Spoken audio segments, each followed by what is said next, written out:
Intruder. My boyfriend and I both lived in Los Angeles. It's where we met and where we'd both lived our entire lives. But something personal had happened that made us want to leave the big city life and move to somewhere quieter, somewhere with more peace.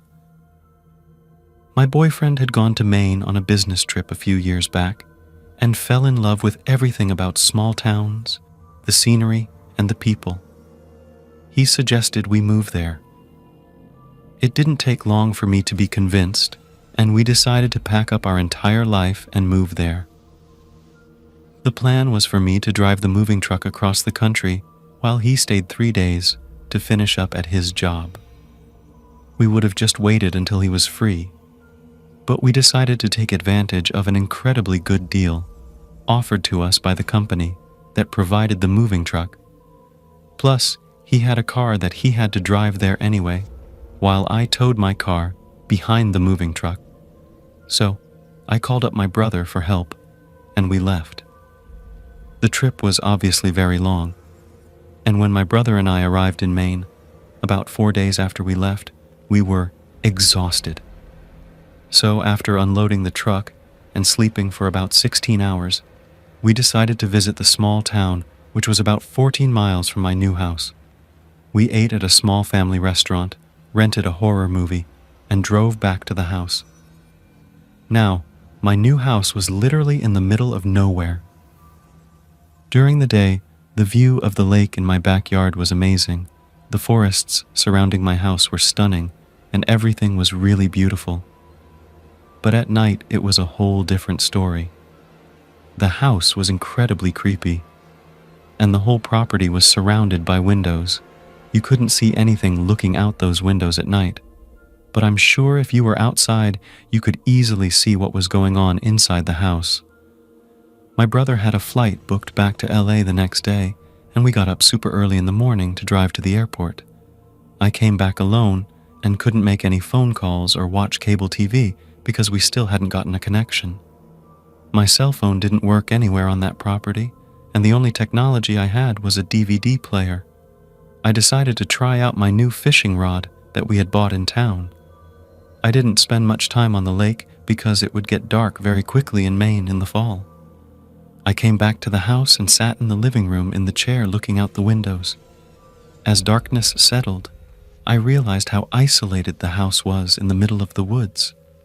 I turned on all the lights, trying to push away the growing unease.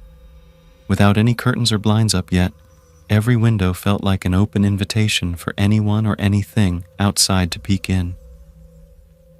Trying to shake off that eerie feeling, I decided to hang sheets over the windows, thinking it might help. I then plopped down on the couch and put on a light-hearted movie, hoping it'd distract me from the silence outside. It didn't work. In the end, I realized that I had to try to get some sleep. My eyelids hurt and I felt very tired. I woke up a little later and it was still night and still very dark. I picked up my bottle of Coke that I had on the floor in front of me and took a big sip. As I put the bottle down again and looked around the room, my heart started pounding when I noticed a man standing in the corner of the room. I couldn't see his eyes, but he had to have been looking at me. I didn't do anything or say anything, and not by choice, but because I couldn't. He was frozen, didn't move, and it was clear that he was trying not to be seen after a few moments. I tried my best to think rationally and logically. I'm not sure he knew I had seen him because I had a blanket over my face and he couldn't see my eyes. After about a minute of gut-wrenching fear, somehow I built up the courage and decided to do something. It was the hardest thing I have ever done in my life, but I forced myself to do it. I let out a big cough and stood up in an effort to give him the impression that I didn't know he was there. I slowly walked across the cold wooden floor to the bathroom in the corner of the living room. He didn't move. I went into the bathroom and nothing happened. I closed the bathroom door and slowly turned the lock. Tears of fear rolled down my face and my face turned bright red as I backed away into the tub behind me, constantly keeping my eyes on the door. I suddenly realized that there was a small window above the bathtub that I could probably crawl through. I moved toward the shower curtain as quietly as I could and reached for the window lock. I opened it and tried to slide the window open to the left, but as I opened the window, it started to squeak, as if it hadn't been opened in forever. I froze, hoping the man didn't hear it, but a couple of seconds later, I heard a knock on the bathroom door. It wasn't a knock, but a tap, and it didn't sound like that of a finger. It sounded like metal, like someone was scraping on the door with a knife. At that moment, I realized that the man knew what he was doing, or simply wanted me to know that he was outside the door. The adrenaline completely took over, and I slid. I opened the window and pushed the screen to the ground. I tried not to make any noise as I jumped and began to squeeze my body through this small window. My head and upper body were outside, and I could no longer see inside the bathroom, only the dense, dark forest in front of me. I was sticking my legs out the window when I suddenly felt the man grab my foot immediately after that. Before I could react, I felt my ankle being cut.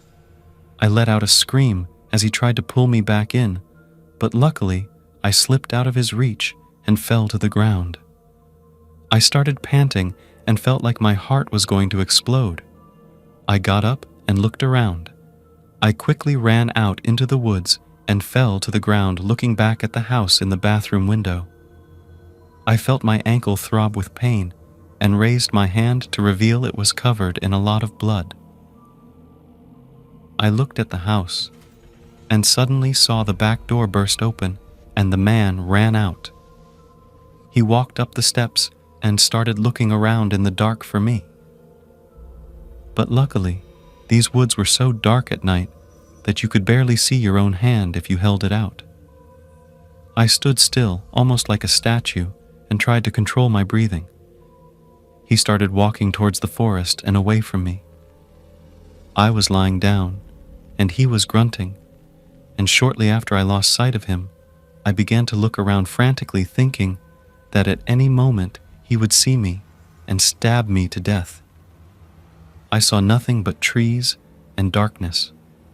There was a little snow on the ground a couple of days before, and I was freezing and shivering uncontrollably at this point.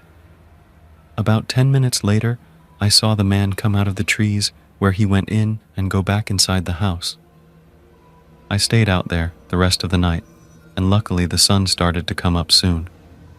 After the sun had completely illuminated my surroundings, I felt like the man was probably gone, and I felt ready to move.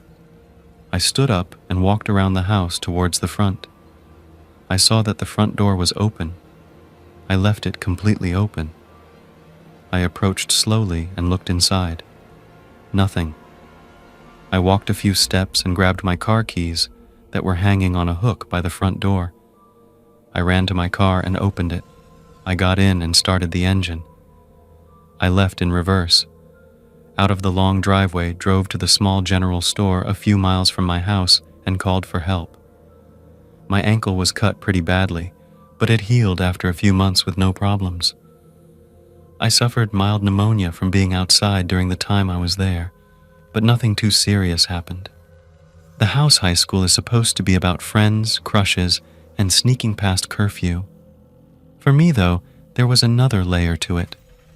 Haunting memories that were not my own.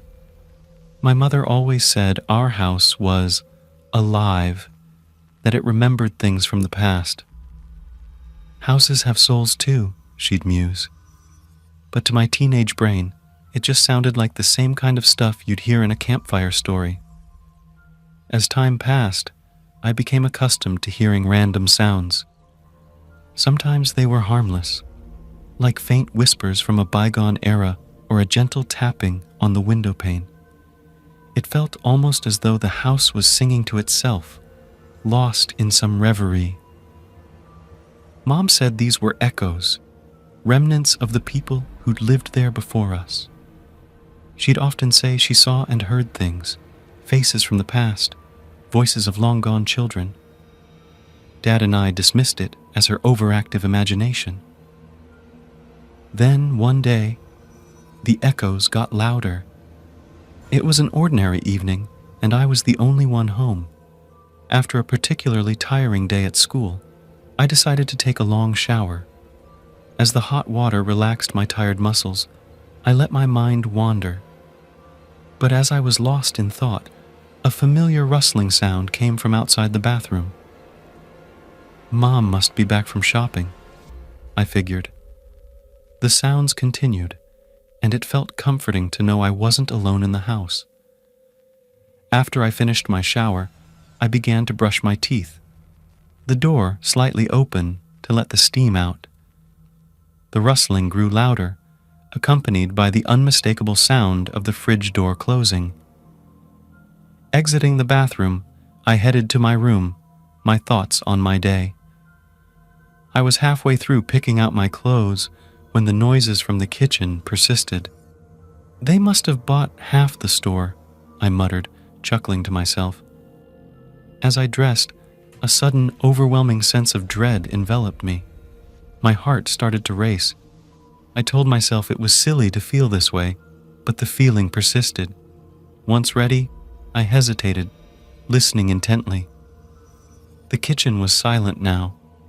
With a deep breath, I decided to face my fears and headed toward the kitchen, expecting to find my parents sorting out groceries. But the kitchen was empty. No bags, no new groceries, just the familiar hum of the refrigerator. Panic began to creep in. Where were the sounds coming from? I tried to rationalize. Maybe my parents had come home and then left again? But a quick scan of the driveway through the window revealed no car.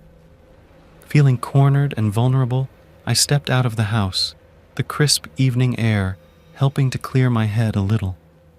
The street was quiet, with only the distant sound of a dog barking. Desperate for some sort of normalcy, I grabbed my bike and pedaled as fast as I could to my friend Dave's house. Once there, I called my parents. They were both at my sister's place. The realization was bone-chilling. I wasn't imagining things, and I wasn't alone in the house earlier. Dave could see the terror in my eyes. "What happened?" he probed. I recounted the events, and as the story unfolded, the weight of it began to sink in for both of us. Days turned into weeks, but I couldn't shake off the experience.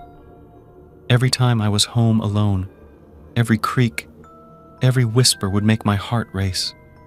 Sleep became elusive, and when it did come, it was filled with nightmares. Shadows would flit across my room, and distant murmurs would echo through the walls. My grades began to suffer, and I grew distant from my friends. Every conversation seemed trivial compared to the terror I felt every day. My parents, worried about my well-being, considered moving. But where do you go when you're running from shadows? We moved soon after, but the experience never left me. Some nights, when the wind howls and the shadows dance, I remember the rustling of bags, the feeling of not being alone, and the haunting whispers from the past. The cleanup crew. When I got out of high school, finding a job was difficult, so I took whatever horrible jobs I could to get by. When I found a job cleaning fire and water damage full-time, I was excited to have a steady income and start saving. But this quickly turned into a nightmare that I had to endure for almost 2 years. The company I worked for put me on my first job, which was a water damage claim where a basement flooded with sewage. So after a few days of work, we finished, and it was on to the next job. My boss then called me into his office the next morning and told me about a special crew that he was setting up and asked if I would be the crew leader, supervising 3 other guys that were just hired. I found this strange, as I had only been working there a total of around 3 days, but figured my work ethic was already paying off and I would get a raise. I only made $10 an hour to start. Not only did I not get the raise, but I got no training in the new position other than a work van with cleaning material and the phone numbers for the 3 new guys that also were hired to do fire and water damage cleanup. The boss told me what tools were best to use and what cleaning products to use to sanitize, along with where everything was located in the van with hazmat suits and respirators. But he was vague about what kind of things I would clean up.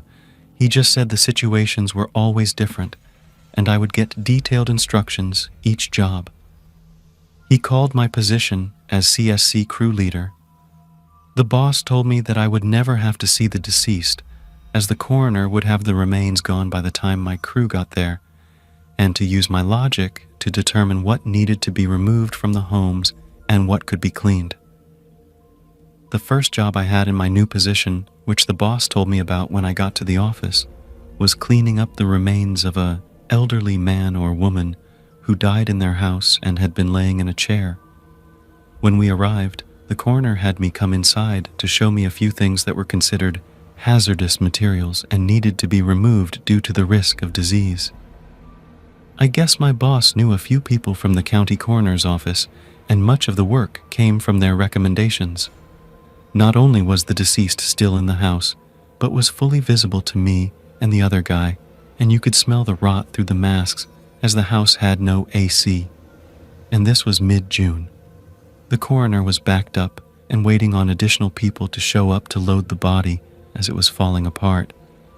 And I called the body because I honestly couldn't tell if it was male or female and was trying not to look too long as it was disturbing. The other 3 guys I worked with handled it well, but 2 got sick from the smell and had to go outside to puke. We all waited outside after the coroner showed us the chair, the fluids that leaked into the carpet, and the basement where the fluids went through the subfloor and puddled on some boxes in the basement. The coroner's support arrived and took the deceased out. Me and the crew then started working. After about 5 minutes, weird things started to happen. The first of which was when I began to disassemble the chair. See, had removed the back of the chair and was putting it into the special hazmat bags that I was given, and the base started to rock when I was about 10 feet away, putting the bag with the back of the chair by the front door. Nobody else was in the same room as the other guys were in the basement dealing with moving boxes. I brushed it off and took apart the base of the chair as much as I could, and when I got it into the bag, I got a chill up my back and then began feeling sick. I just figured it was the shock of what I was cleaning hitting me and pushed on, even though the chill was strange, as I was very hot in full hazmat in June. Next was removing the carpet and assessing the floor to see if it would be able to be cleaned, or if I had to remove a section of the floor, so I called the boss to ask him, and he told me just to pour the special cleaner on the area to soak into the floorboards, and it would be fine. So I got it out of the truck, where he said it was, and brought it inside. When I got inside, all 3 of the guys in the basement were scrambling to get out of the basement, tripping over each other, and all 3 ran outside. When I asked them what was up, all 3 said there was someone in the basement, and they assumed it was a homeless person or junkie. I listened to one of the open windows in the basement. It's kind of the first thing we did when we started working. Open any window possible, prop the doors open, so maybe someone got inside then, or possibly before we got there and was hiding. After listening for a few minutes and hearing nothing, me and another one of the workers went inside, armed with a mag light and a piece of metal fence post, and searched the basement.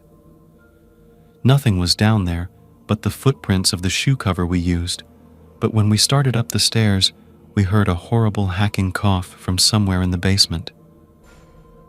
When we looked for it, there was nothing, but the corner of the basement had a bunch of dust stirred up like someone was moving things very recently, which weirded us both out. We called the guys back in, and they got back to the boxes, but all of them kept feeling like they were being touched while throwing away material from the boxes that had fluids on them. I went back to my upstairs job, but found that the cleaner I put next to the floorboards was gone.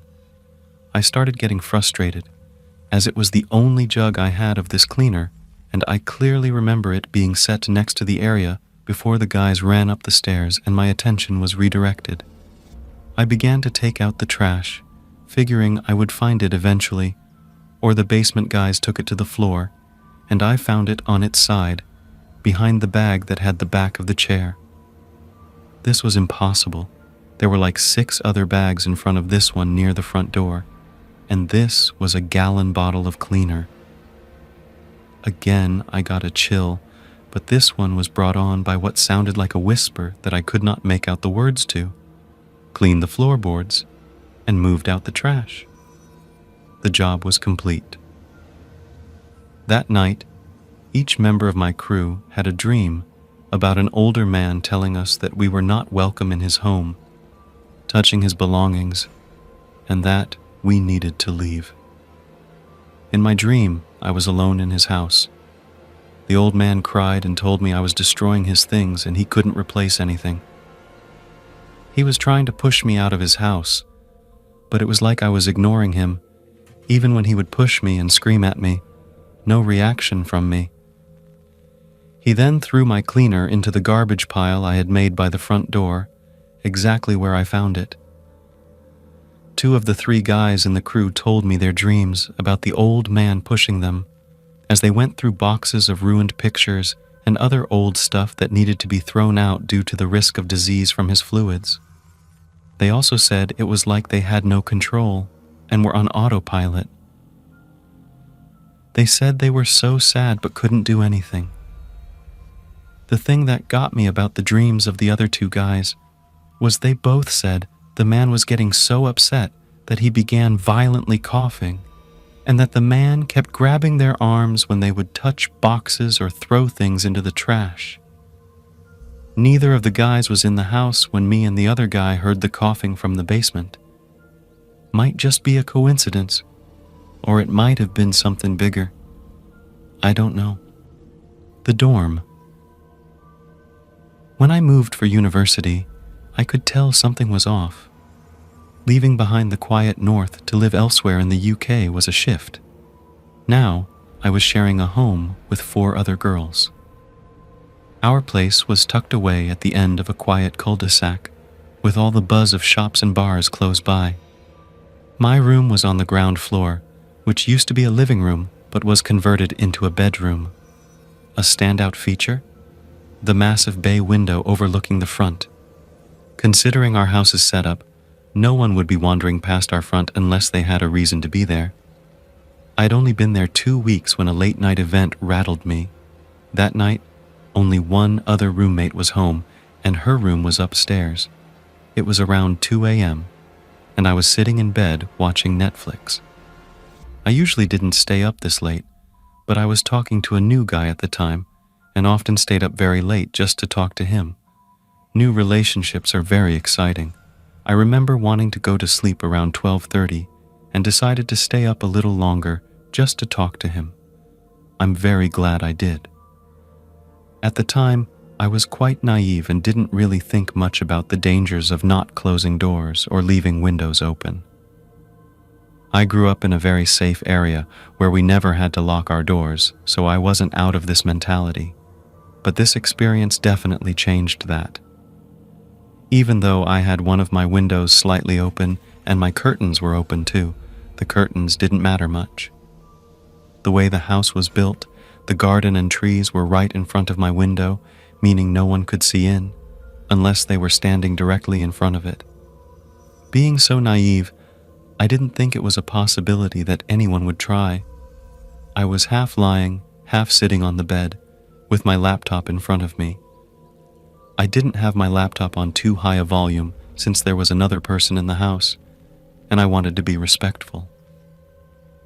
Suddenly, I saw a shadow quickly pass by my window as if a person was running past.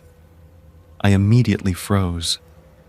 As I mentioned, there was no way anyone could pass through that area unless they walked down my driveway and specifically came to our house. Maybe someone had walked the wrong way or was crossing and was going to jump the fence to another house. Something didn't feel right.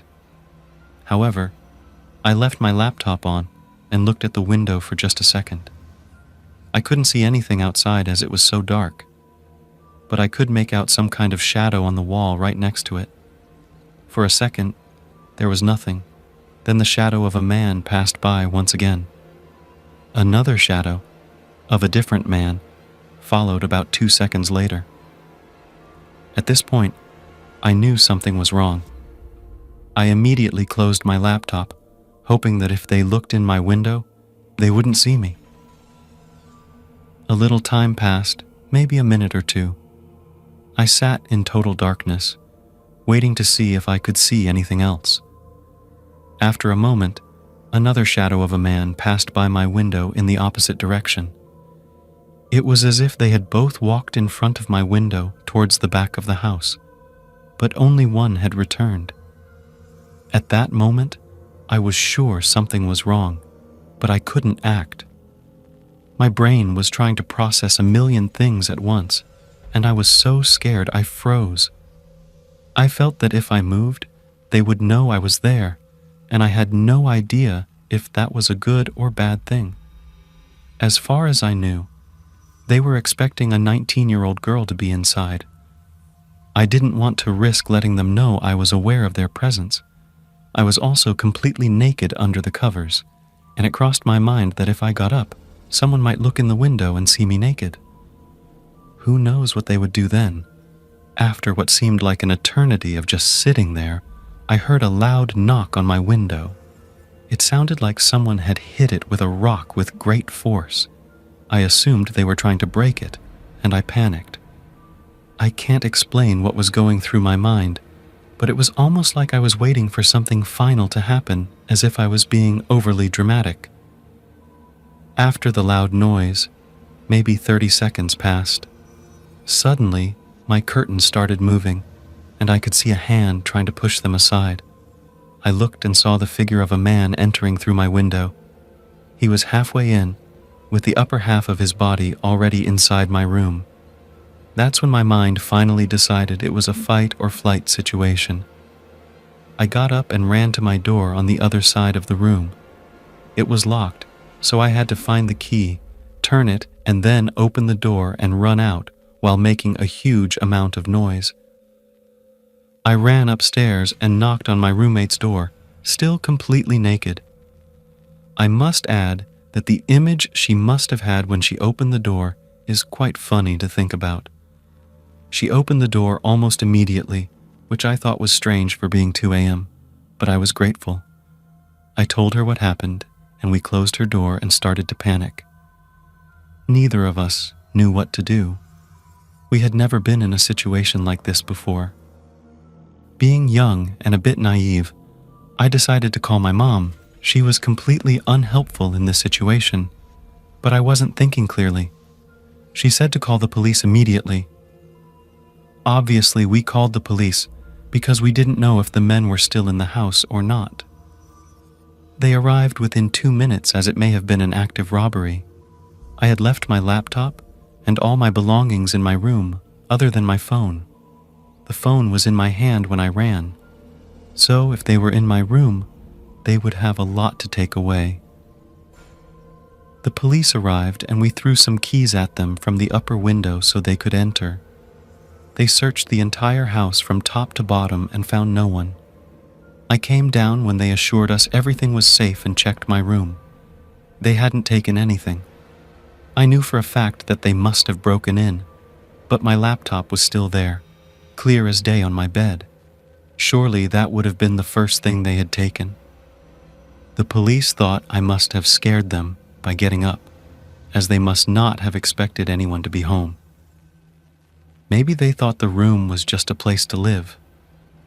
It made sense that they would have hoped to rob the house while everyone was sleeping upstairs. I had this crazy thought process through all of this, where I started to wonder if I had really seen what I thought. I began to doubt myself and wonder if I was just crazy.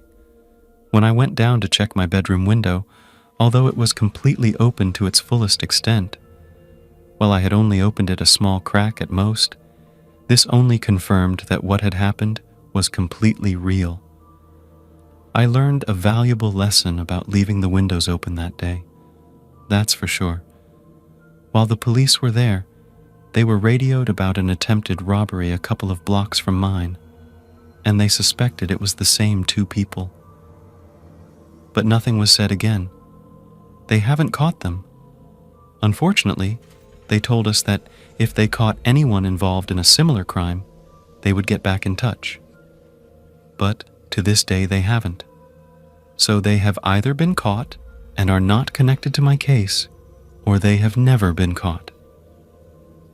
The CSI came the next day and managed to get a fingerprint from my window, but they said the person must have been sweating or something, since the fingerprint was too smudged to get anything out. I am very glad I decided to stay up later. If I wasn't awake for this, they would have been physically in my room when I realized. The thought of waking up to two men in my room is terrifying. I'm not sure what they would have done to me if they had come in before they realized I was there, and there was no easy escape for them. They would have had to go back out through that little window or open my bedroom door and go out the front door. Not to mention the fact that I was naked. I can't bear to think about it. My roommate told me after the police left that she actually woke up for some reason, about 5 minutes before I came flying up the stairs. She said when she heard the loud knock on my window, she was already awake. She had started to get a bad feeling after that. She sat at the end of her bed waiting for me to come upstairs. It's very interesting that she woke up during this, since the men were not making any noise at that moment, other than when the window was hit. Maybe that says a lot about the body's ability to detect danger. Unfortunately, I ended up not being able to sleep in that room without having all the lights on. Shortly after, I decided to return home for college because I felt very uncomfortable living there. Story 1. My husband and I saw maybe 50 black triangle crafts hovering over Highway 78 SE of Memphis in the summer of 2007. He was driving from Memphis, TN to Tupelo, MS, a span of 127 miles, and I was in the passenger seat. The sun had just set, and I started noticing what looked like a helicopter hovering over buildings just along the north side of the highway. As we drew closer, I saw that it was actually a black triangular craft with a steadily shining white light at each angle and one light in the middle that was flashing in some sort of strobe-like pattern. Just as the first one was starting to get out of sight, I saw another one on the same side of the highway ahead of us, and then another on the south side. Every time we would drive far enough for one to get out of sight, another one or two would appear ahead of us. All of them were hovering or moving very slowly, with 3 steady white lights and 1 flashing one. I stopped counting when I got to 30, but I estimate that there could easily have been as many as 50. I had heard that normal planes were supposed to have red and blue lights, but these had none. I also noticed that the flashing pattern of the strobing lights were not all the same, and in fact, as far as I could tell, none of them were exactly like another. The lights were so bright against the night sky that I took several photos, analog, just knowing that they would come out, but none of them did. Either that or the person who developed the film didn't realize that those sets of 4 white dots on a black field were the intended photos. Eventually, I stopped counting and just watched them hover along the highway, and we reached our destination where our relatives proceeded to tell us we were seeing things and to go to bed. I really didn't have the impression that they were otherworldly crafts, but if it was the military, I have yet to see so much as one of those crafts in broad daylight, let alone a whole fleet hovering across a state. Quite odd. Story 2. Skinwalker Ranch is a ranch in northeast Utah, where in the 90s the owners reported weird phenomena like giant wolf-like creatures attacking their cattle and taking multiple rifle shots without flinching, then apparently vanishing into thin air, floating orbs of light, Bigfoot-like creatures, cattle mutilations, etc. A team of scientists from the National Institute for Discovery Science, including Colm Kelleher, who wrote a book about the occurrences, camped out on the ranch and reportedly witnessed much of the same, including what appeared to be windows opening into other worlds and a creature climbing through. Poltergeist-like trickster activity, such as a surveillance camera being pulled down and gaffer tape being meticulously unwrapped from the cables, all while an adjacent camera picked up absolutely nothing. The ranch is on land infamous among the local native tribe as being haunted by skinwalkers, supposedly powerful shape-shifting sorcerers, and has a long history of weird happenings going back decades at least. The team of scientists, though they all experienced a lot of weird shit, were never able to gather any robust data to report back to ENIDS. They got the feeling whatever they were observing knew it was being observed and did not want to be discovered. The book by Kelleher is Hunt for the Skinwalkers. Science confronts the unexplained at a remote ranch in Utah. It's a damn fascinating read. Story 3, the 1951 Pont Saint-Esprit mass poisoning. On a quiet morning of August 15, 1951, residents of a small town located in the south of France were finishing their breakfast and beginning to get ready for their day. Soon after, many residents began to complain of feeling unwell, describing a sense of unease in their stomach, experiencing sudden warmth followed by bouts of cold, intense sweating, and excessive salivation.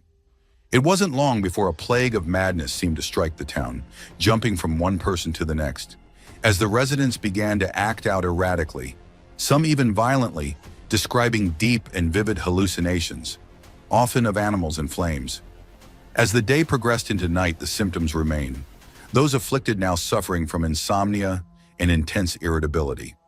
For some, the breaking of the next morning did nothing to stop the symptoms. The town would continue to plunge into madness, with some people suffering upwards of 3 days from madness. All told, an estimated 250 to 500 total were said to have been poisoned. 50 people had been committed to asylums, and 7 people died. 2 of an apparent suicide, the other 5 caused by cardiac arrest and convulsions. Afterwards, scientists fell onto the town to try and discover the cause of the poisoning and began to develop theories on how or why it occurred. The predominant theory is ergot poisoning. The ergot mold naturally grows on rye and similar plants. Consumption of the mold causes ergotism through its alkaloids within humans, as well as other mammals. The most common symptoms of ergotism will cause stomach pain, seizures, itching, spasms, and psychosis. In fact, the first batch of LSD used ergot as a precursor for the synthesis of LSD. The other, darker theory is that it was a CIA operation.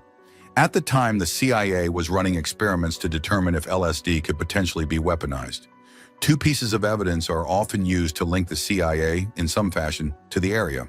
The first is that some declassified CIA documents make mention of the Pont Saint-Esprit, but it doesn't appear to be anything significant beyond routine interest. The second is that individuals from the Sandoz chemical company from Sweden were working closely with the CIA at this time, and some of its biochemists had been dispatched to Pont Saint. Story 4. This is really strange, because my mom had a very similar instance in which a disembodied voice prompted her in a way that saved her life. She refers to it as the work of a guardian angel, but my interpretation was never religious-based. I've heard her tell this story many times over the course of my life. So she was probably around 20 years old, and after a day of shopping at a mall in Texas, she goes out into the parking lot to find her car tires slashed. As if on cue, a man approaches her and tells her he's noticed her tires are flat and conveniently offers to give her a ride. In a fateful moment of naivety, she accepts his offer and gets in his pickup truck. As he begins driving away, he firmly grabs her with one arm and places a knife to her throat. It's clear to her then that he's most likely intending to drive to a desolate place where he will ultimately kill her. She says she remembers what happens from that point on in great detail. One thing she emphasizes when telling this story is that she struggled the whole time, even with a knife to her throat. She assumed his plan was to rape her, or at least to kill her in a less conspicuous location, so he needed her alive until they reached said destination. She acted on the assumption that he wouldn't simply slit her throat right there in the truck. Because of this, she fought against him, clawing, scratching, kicking wildly at the windows. She says she was fighting and kicking so ferociously, her shoes flew off and her jeans somehow came unbuttoned and unzipped and worked their way down and off her legs. She was in full-on survival mode, and her abductor is starting to become agitated. He's now struggling to keep control of her while still driving. At some point during the scuffle, she remembers a sudden feeling of tranquility fall over her. She stops struggling for a moment, and it's eerily silent, as if she was in the eye of a tornado. Something is building in the air. Something is coming. And then the voice.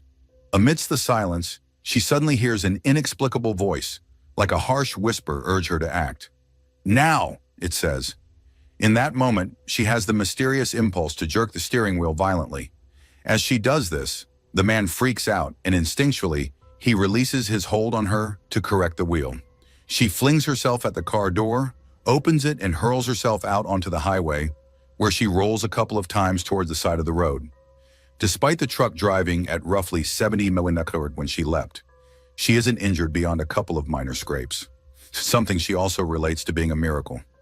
As she's trying to compose herself on the side of an empty rural highway, in only her shirt and her underwear, she sees the truck make a U-turn down the road and head back towards her. He was coming back to chase her down and kidnap her again. In a stroke of luck, this seemingly deserted highway happened to have one car driving through at that moment, from the opposite direction. It was a small, compact car, and yet it contained multiple large, burly men, who, upon seeing my mom distressed and scarcely clothed by the side of the road, pulled over to see if she was all right. Because of them, the man in the pickup truck kept on driving and my mom was saved. Several months later, my mom was stunned to see a newspaper article featuring a picture of the man that almost killed her. It turns out he had been arrested for raping and murdering several women. She still has that article laminated and saved to this day, to remind her of how close she came to being a victim. She used this story as a way to teach my sister and I to never get in vehicles with strangers, and should we ever find ourselves in a situation similar to hers, to fight as hard as you can for your life. TLDR. My mom naively got into the car with a strange man who ended up pulling a knife on her, and amidst her struggling, she claims to have heard a disembodied voice tell her when to act in a way that ultimately saved her life. Story 5. This happened when I was either 8 or 9. It involves a weird incident with my twin brother, and for a long time afterwards, I thought I had dreamt it. So it was early evening after the sun had gone down, and I was downstairs in the living room watching TV. My brother was up in our bedroom reading. At some point, this really uncomfortable feeling came over me, and I thought that my brother needed my help. I go upstairs, and our bedroom at the time was at the end of the hallway. As I walk down the hallway and I'm standing right outside our door, and right as I go to knock, I hear a voice say, "I have to leave now." He opened the door, said, "I think someone was outside the window talking to me." But the only thing I heard was that they had to leave. We were both creeped out and told our mom what happened, but nothing ever came of it. For a long time, I thought I had dreamt this.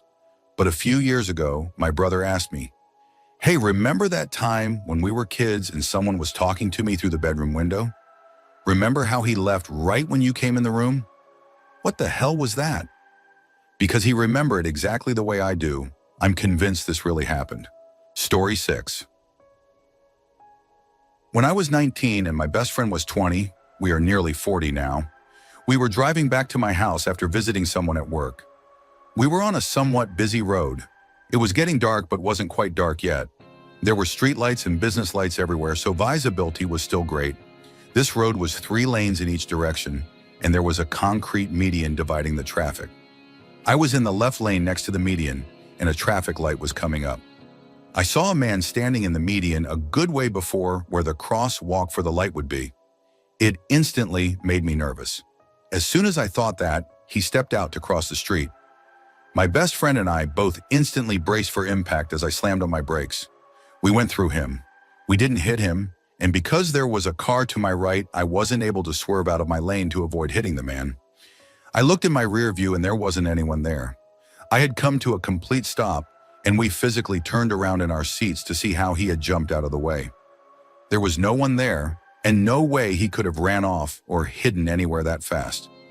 We both turned toward to each other and almost in sync asked each other, "Did you see that man?"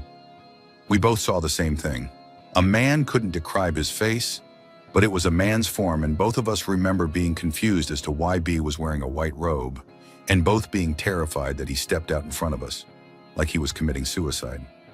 I had a baby in the back seat. She was about 3 months old.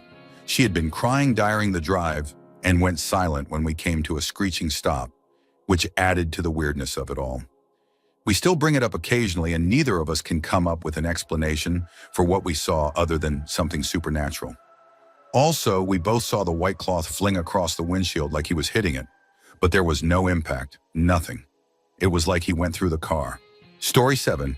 In May 2001, reports began to circulate in the Indian capital, New Delhi, of a strange monkey-like creature that was appearing at night and attacking people.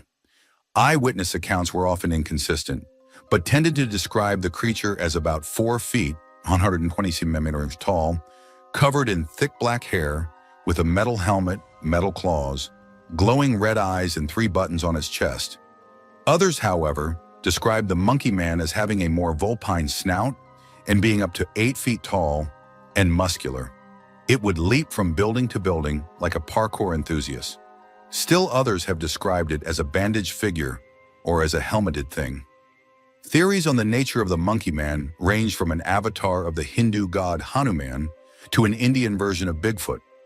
Many people reported being scratched, and 2, by some reports 3, people even died when they leapt from the tops of buildings or fell down stairwells in a panic caused by what they thought was the attacker. At one point, exasperated police even issued artists' impression drawings in an attempt to catch the creature. The entire incident has been described as an example of mass hysteria. Story 8. Oh, okay. This one scarred me for a couple of months. When I was in high school, a guy and I got into an argument. He socked me in the jaw and started to fall to the floor. When I hit the floor, I instantly transported to a dinner table at which I was an adult. There was a woman sitting across from me with a toddler boy and a preteen girl. I got a good look of my surroundings, a relatively modern house with what looked like 2 floors.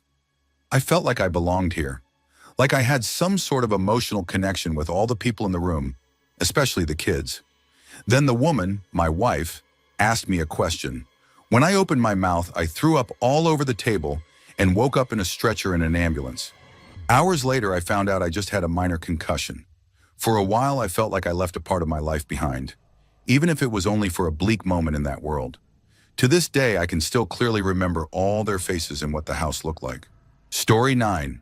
The Zodiac Killer Story. Explained, I've spent a pathetically long amount of time looking into it, and it's really not that mysterious. The only mystery is who it was, and most likely it was some guy nobody thought of. However, what went through his mind is pretty clear. His first double murder was a crime of passion.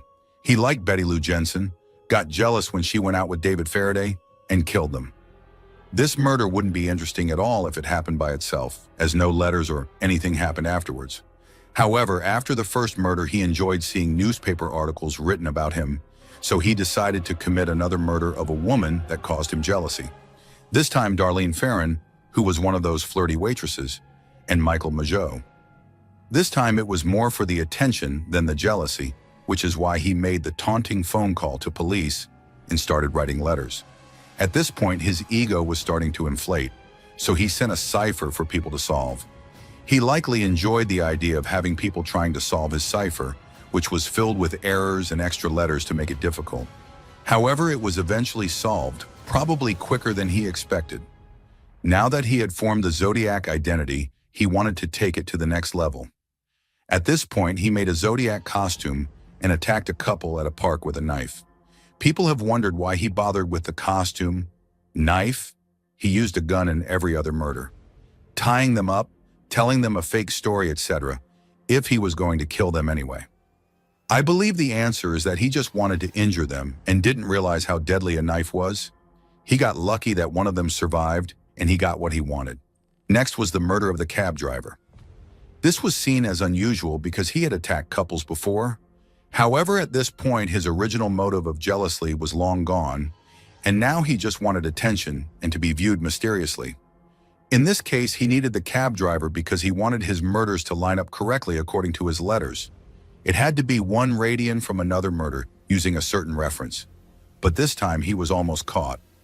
Shortly after the murders, a police officer stopped him, but because they incorrectly believed the suspect was black, they let him go. This was the first time he had even come close to getting caught, and I believe spooked him enough to stop committing murders. It was at this point that he said he would no longer announce which murders he had committed.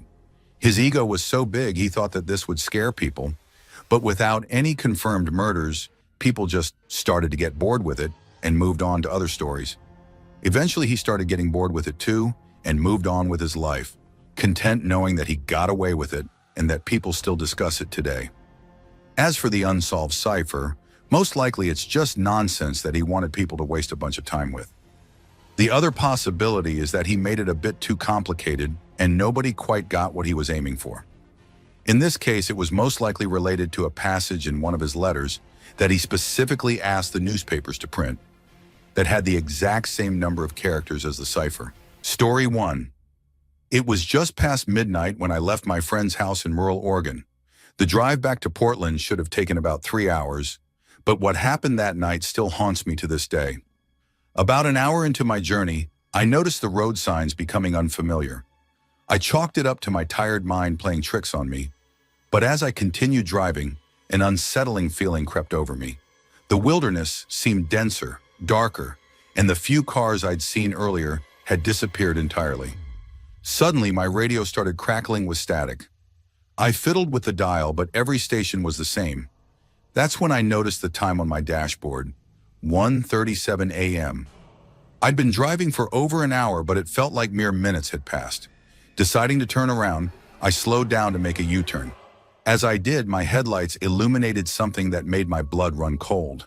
The road behind me had vanished, replaced by an impenetrable wall of trees. Panicking, I accelerated forward, hoping to find the next exit or turnoff. The road stretched endlessly before me, unchanging. Hours seemed to pass, yet my gas gauge never moved. The trees on either side began to blur, creating a tunnel-like effect. I couldn't shake the feeling that I was being watched. Just as despair was setting in, I saw a figure standing on the roadside ahead. As I approached, I realized it was an elderly Native American man. He stood perfectly still, his eyes locked on mine as I slowed to a stop beside him. Without a word, he opened my passenger door and got in. "You've strayed onto the spirit road," he said, his voice like gravel. "It appears when the veil between worlds is thin. Keep driving until you see 3 white deer. Then close your eyes and count to 13. Before I could respond, he vanished. I blinked hard, convinced I was hallucinating from exhaustion. But then, in the distance, I saw them. 3 white deer standing in the middle of the road, their eyes gleaming in my headlights. Heart pounding, I did as the old man instructed. I closed my eyes and counted to 13. When I opened them, I was parked on the shoulder of Interstate 5, just outside Portland. My clock read 4:03 a.m., exactly 3 hours after I'd left my friend's house. To this day, I can't explain what happened that night. I've driven that route countless times since, but I've never encountered that strange, endless road again. Sometimes when I'm driving late at night, I swear I catch a glimpse of those white deer in my rearview mirror, reminding me of the night I got lost on a highway that shouldn't exist. Story 2. When my grandmother passed away, I inherited her old Victorian house in New England. It was a beautiful property, but it needed work, so I took a sabbatical from my job to renovate it myself. Little did I know that decision would lead me to question everything I believed about reality. It started with the whispers. At first, I dismissed them as the house settling or the wind whistling through cracks in the old windows. But as the days went by, the whispers became clearer, more insistent. They seemed to be coming from the walls themselves, but I could never quite make out what they were saying. One night, unable to sleep due to the constant murmuring, I decided to investigate. Armed with a flashlight and a hammer, I followed the sound to a small room on the 3rd floor. The whispers grew louder as I approached, almost frantic in their urgency. I tapped the walls, listening for hollow spots. Near the back of the room, I heard it, a different, emptier sound. Without hesitation, I swung the hammer, creating a small hole in the plaster. The whispers immediately ceased. Peering through the hole with my flashlight, I saw something that defied explanation. Instead of wooden beams and insulation, I saw what looked like an endless, swirling vortex of colors and shapes. It pulsed with an otherworldly energy, and I felt a strong urge to reach out and touch it. Just as my fingers were about to breach the hole, I heard my grandmother's voice clear as day. "Not yet, dear. It's not your time." Startled, I stumbled backward, tripping over my own feet and hitting my head on the floor. When I came to, sunlight was streaming through the windows. Disoriented, I looked at the wall where I'd made the hole, but it was intact. No sign of damage, no swirling vortex, nothing out of the ordinary. Convinced I'd dreamed the whole thing, I went about my day. But that night, as I was drifting off to sleep, I heard it again, the faintest whisper saying, "Soon." Over the next few weeks, I tore that room apart, searching for any evidence of what I'd seen. I found nothing. Eventually, I convinced myself it had all been a vivid dream, brought on by stress and lack of sleep. Years passed, and I all but forgot about that strange night. I finished renovating the house and made it my home, starting a family of my own.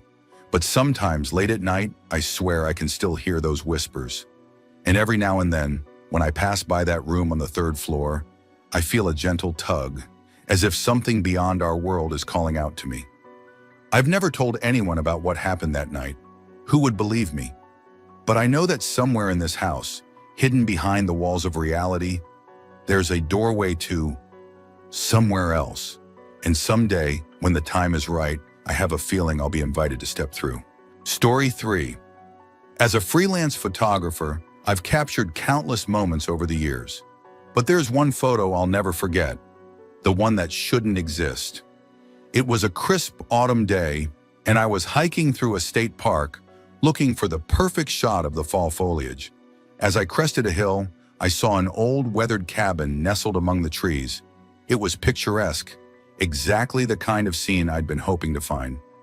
I set up my tripod and framed the shot carefully. Just as I was about to press the shutter, I noticed movement in one of the cabin's windows. Curious, I zoomed in with my lens. What I saw made my heart skip a beat. A young woman in old-fashioned clothing was staring directly at me. Her expression was one of utter terror, her mouth open in a silent scream. Behind her, I could make out the blurry shape of a man, his arm raised as if to strike. Without thinking, I snapped the photo and ran toward the cabin, determined to help. But as I got closer, I realized something was wrong.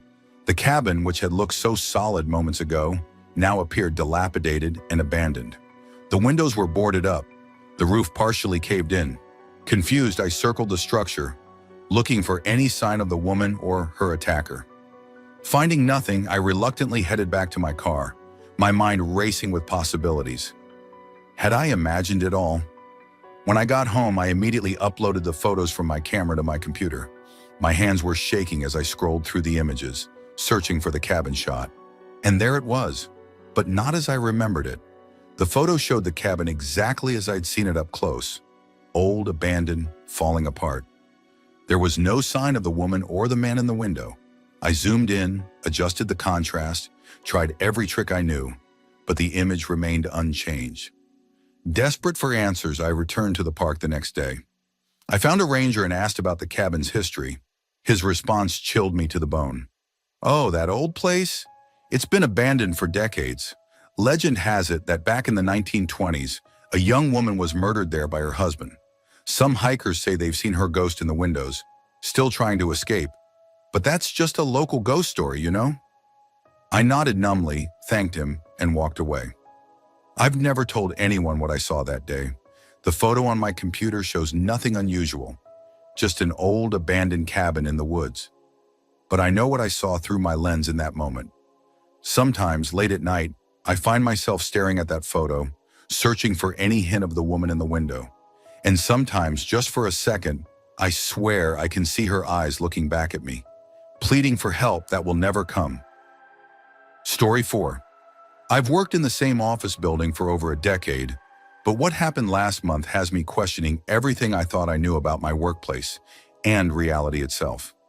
It was a typical Monday morning. I was running late, so I rushed into the first available elevator, jabbing the button for the 14th floor repeatedly.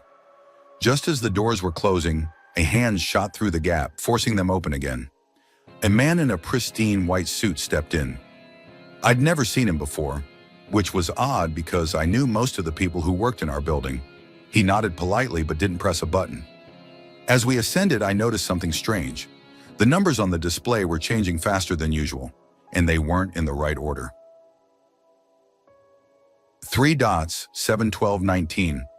Wait, our building only had 20 floors. Before I could say anything, the elevator lurched to a stop at what the display claimed was floor 27.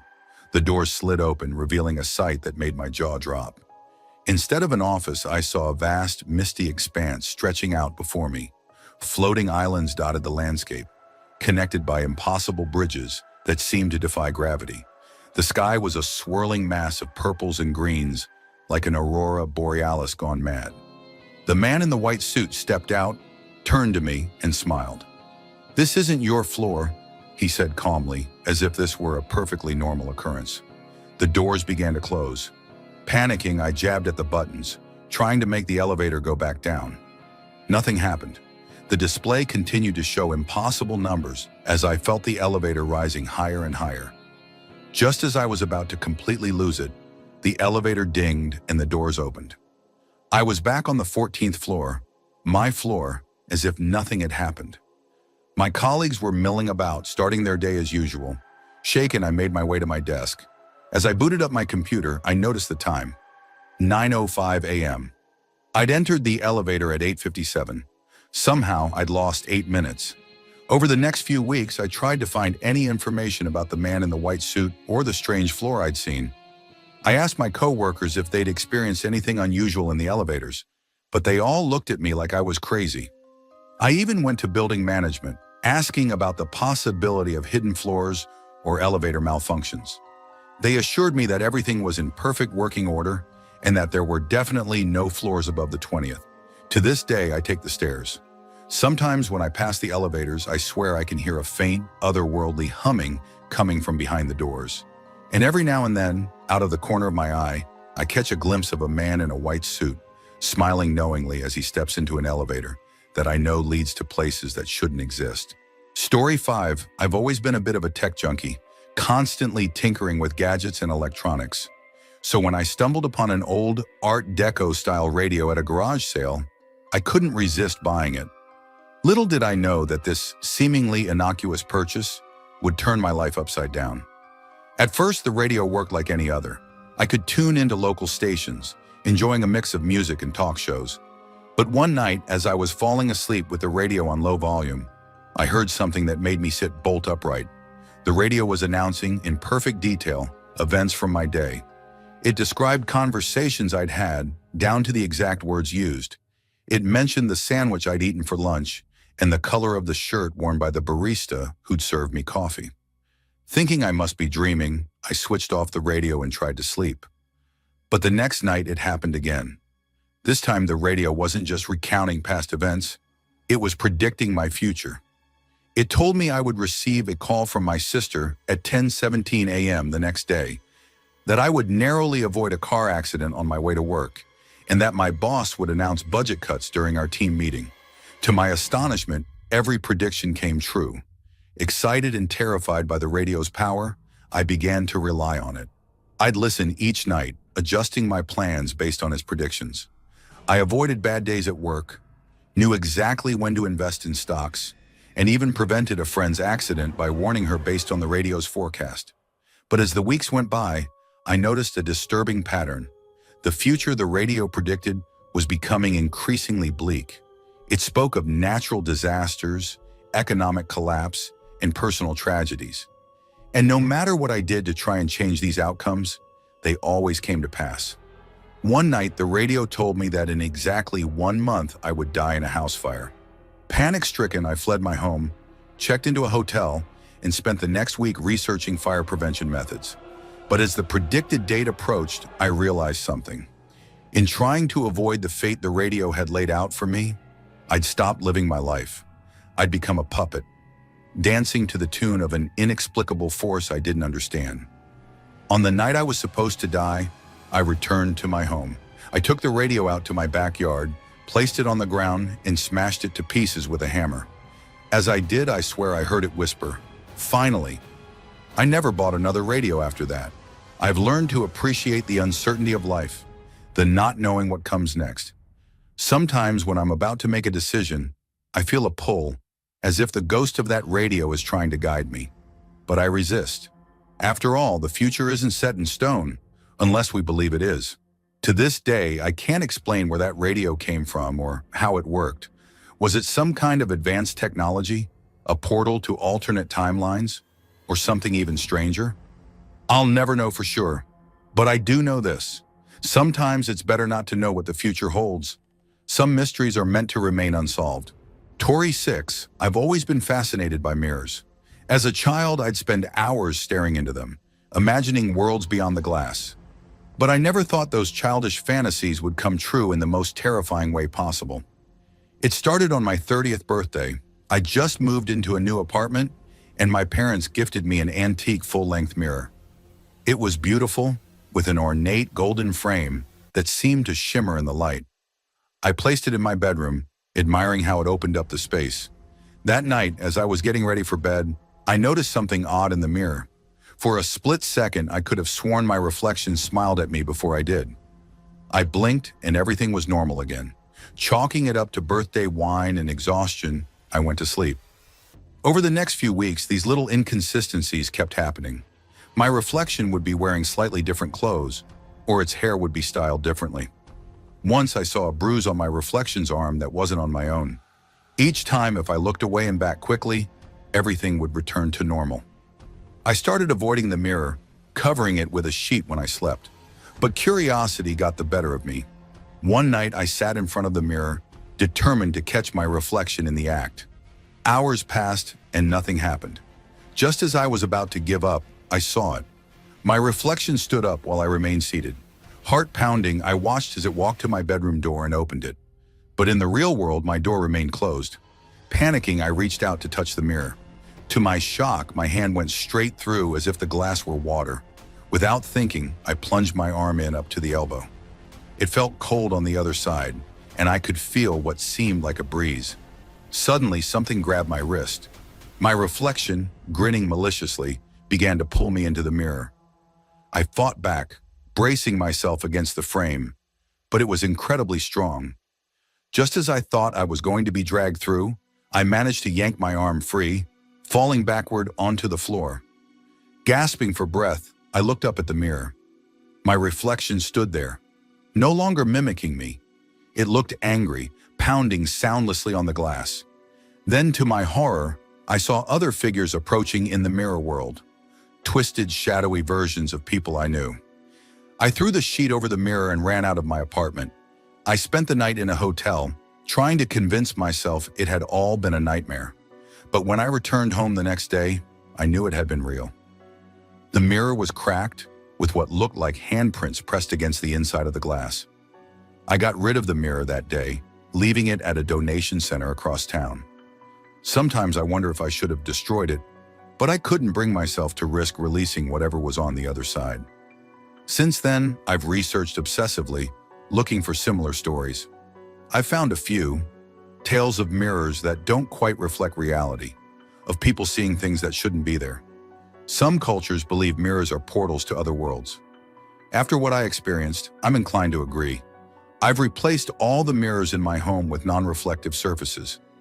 I avoid mirrors in public as much as possible, because now I know the truth.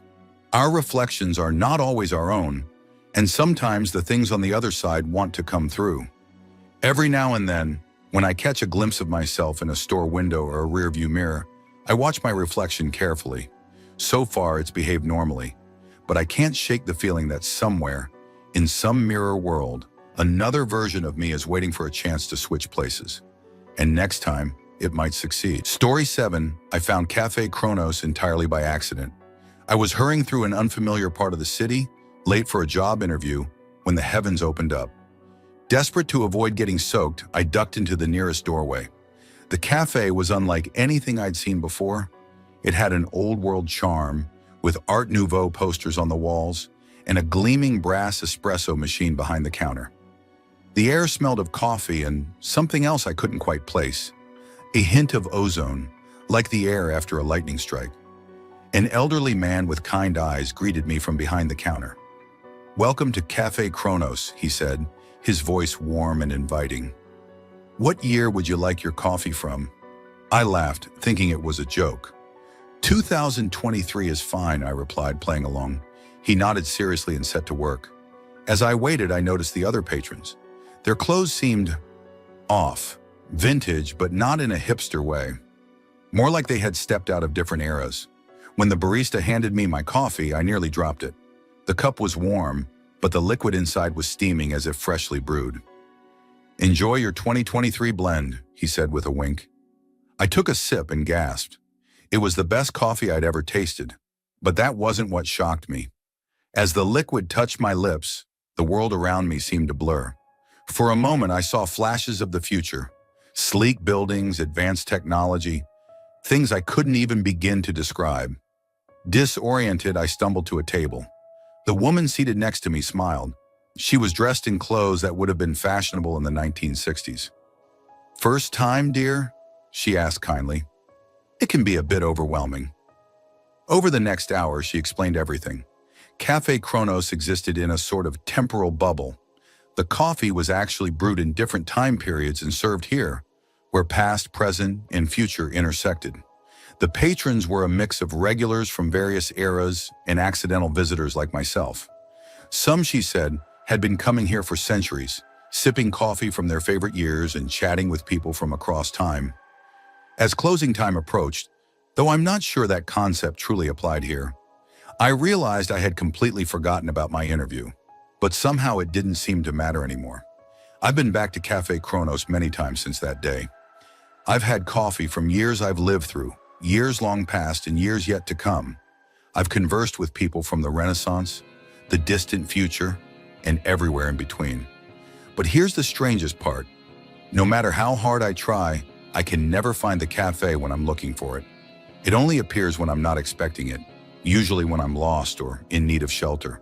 And I can never remember exactly where it was once I leave. I've tried to tell others about Café Kronos, but the words always seem to fall short. I can describe the decor, the smell, the taste of the coffee, but I can never quite capture the essence of what it's like to sit in a place where time has no meaning.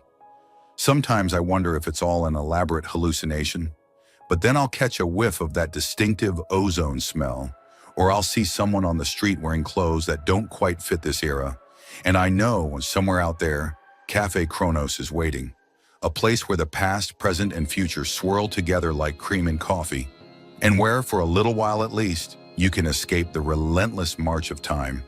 So if you're ever caught in an unexpected storm and find yourself ducking into a strange little cafe, pay attention. You might just have stumbled upon the most remarkable coffee shop in all of history and the future. Story 1. The disappearance of Flight 118 was supposed to be a straightforward case. A commercial airliner flying from LA to Denver lost contact mid-flight. It's not uncommon for planes to vanish in a massive country like ours, but this case turned out to be anything but ordinary. It started with a pilot's final transmission. The pilot reported seeing a city made of static floating in the clouds just before the plane lost contact. The transmission abruptly ended. It was one of those reports that made you pause, not just because of the odd phrasing, but because of the eerie calm in the pilot's voice. The way he spoke made it sound like he was seeing something real, not just some glitch in the cockpit instruments. When the wreckage was finally located in the Mojave Desert, the first thing that struck me was the sheer oddness of it. The plane wasn't scattered over a large area as you'd expect from a crash. It was almost as though the aircraft had collapsed inward, breaking apart in a way that defied the laws of physics. The remains were confined to a small, localized area, leaving no debris trail in the desert sand. I made my way to the crash site with the investigation team, but the most unsettling part wasn't the wreckage. It was the bodies. Most of the 119 passengers and crew were dead, and the rest were heavily wounded, but not in a typical plane crash way. The bodies were found in various positions, as though they had been frozen in time. But what stood out was how each body looked. Aged. The passengers weren't just dead, they were decades older than they should have been. At first I thought it was some kind of delayed death effect. But no, the passengers had signs of advanced aging. Deep wrinkles, brittle skin, and graying hair. It wasn't just a slow process either, it was rapid. In the span of what I could only guess was minutes, the aging had accelerated to a horrifying extent. Then there was the frostbite. In the middle of the desert, where temperatures were climbing well into the 90s, their extremities, fingers, toes, ears, were covered in dark, necrotic patches of frozen skin. The frostbite didn't make sense. There was no reason these people should have had frostbite, especially in a place so hot. We found a few survivors. A flight attendant named Marissa was barely conscious, and a man in his late 30s named Daniel was suffering from severe dehydration, but otherwise seemed fine. Neither of them could explain much of what happened in the moments before the plane disappeared, but the few details they could provide were chilling. Marissa had been in the cabin when she felt the plane shift, like a sudden, unnatural tilt. She couldn't say why it happened, but it was enough to throw the passengers into chaos. The plane, as she described it, seemed to stop midair, as though it was suspended in some invisible force field. Daniel, a passenger in 14B, reported seeing the same thing. He said the plane slowed to an almost standstill, then shot forward again at breakneck speed, so fast that the seatbelts felt like they were tearing into him. Then, as the turbulence became unbearable, he said he saw it, a city, flickering in and out of existence, almost like a hologram formed from static. He said it was on the horizon, huge but far away, with shimmering towers that seemed to dissolve every time he blinked. He wasn't sure if it was real. Before they could make sense of what was happening, the lights in the cabin flickered. Then they vanished. The wreckage was found many miles from where the plane should have gone down, near a dry riverbed. The survivors had been found outside the wreckage, confused and disoriented, with no memory of what happened after the incident in the air. They didn't remember the crash itself, nor did they have any recollection of how they got to the desert floor. I started looking at the flight data recorder to find some clue as to why the aircraft's systems failed, but when I reviewed the data, it showed no obvious mechanical failures. The autopilot was engaged when the last transmission was made. The instruments were functioning perfectly until the final moments. Then they shut down, all at once. But the truly unexplainable part was the time. The flight had only been airborne for 2 hours when the last transmission was sent. Yet by the time the wreckage was found, only 5 hours had passed. Something wasn't right. It was like the plane had experienced an instantaneous shift, a time dilation effect, or worse, like it had somehow slipped out of normal space for a short period. I consulted experts in both physics and atmospheric phenomena. We looked into the theory of temporal disturbances, a strange occurrence where time and space might temporarily distort due to rare electromagnetic fields in the atmosphere. But none of the reports we found seemed to explain the speed at which the passengers aged. That was something different. I returned to Marissa and Daniel to ask more questions, but something had changed. They were no longer the people I had spoken to the day before. Their faces had aged rapidly overnight, just like the other passengers. Their skin was starting to wrinkle, and their hair was thinning. It was as if the moment the crash occurred, they too had been pulled into whatever strange phenomenon had caused the aging. I can't explain what happened. The wreckage, the static city, the time distortion, it all pointed to something much larger than I could comprehend. The theories ranged from secret government experiments in time travel to otherworldly entities manipulating the laws of nature. But no matter where I looked, there was no conclusive evidence to prove anything. What I do know is that those who survived, including Marissa and Daniel, had witnessed something so far beyond the natural world that I couldn't find words to describe it. And whatever it wasn't done with us yet. The investigation is ongoing, but the reports keep piling up. Strange sightings, more disappearances, and now others claiming to have seen that same city of static. I've seen the data, and I've spoken to the survivors, but I can't shake the feeling that we're all just being watched by something that exists outside of our understanding. We may never know the truth, but one thing is certain: the static city is real, and it's out there, waiting to be found. Story 2. It was supposed to be a routine case. A couple of strange disappearances in a small town on the outskirts of Virginia. Nothing unusual, nothing that couldn't be explained away by the usual suspects. But when I arrived, I knew something was off. The air in the town felt thick, like it was holding its breath, waiting for something terrible to happen. I'm not one for superstition, but the stories people were telling me sent a chill down my spine. It started with a few reports of strange children showing up at people's doors late at night. Not just any kids, though. They were odd, unnervingly so. Their eyes black as pitch. No whites, no pupils, just solid, glossy black. They'd knock on doors, always asking to come inside, and if the homeowners refused, something terrible followed. One woman claimed that the children stood at her doorstep, silent for minutes at a time, before they finally said, "We just want to come in." Her sister turned them away. The next morning, she was found dead, her eyes completely black, just like the children's. And this wasn't the first case. It had been happening for weeks, maybe months. As I walked through the town, I noticed the quiet. It was the kind of silence that settles into your bones, the kind you feel when something isn't right, when the world seems to have stopped moving. People locked their doors early now.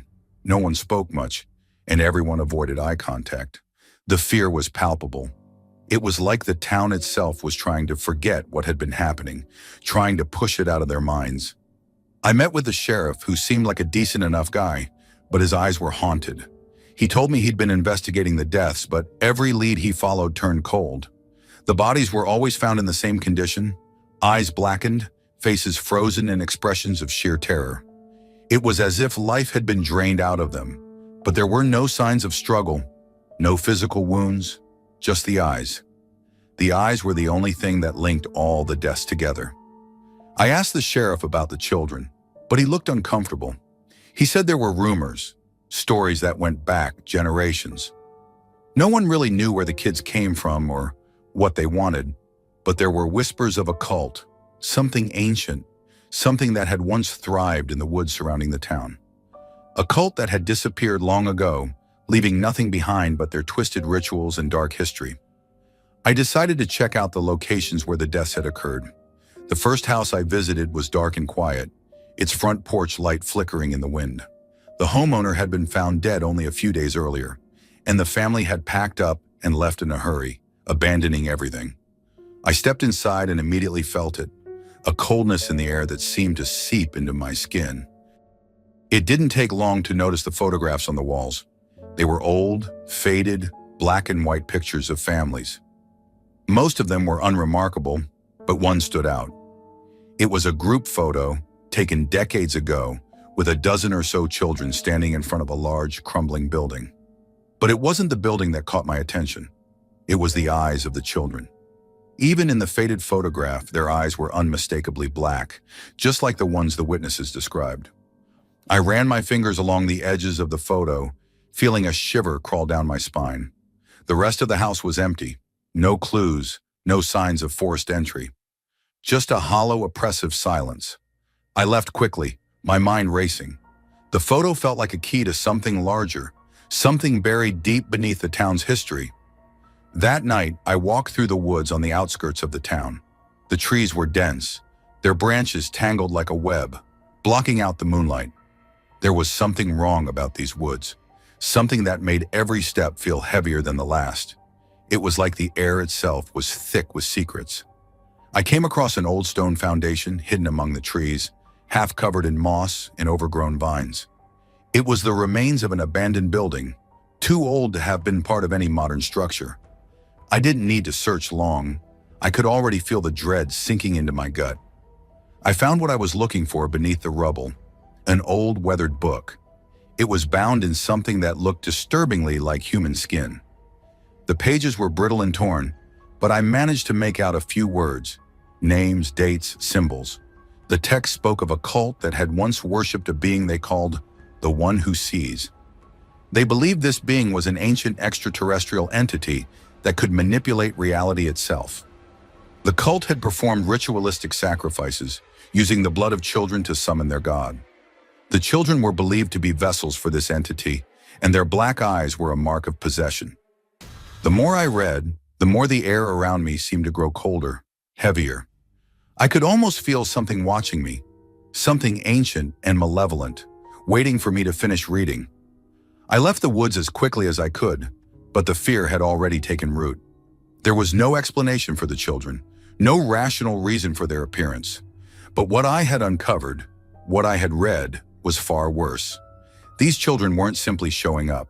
They were being drawn here, summoned by something old, something alien.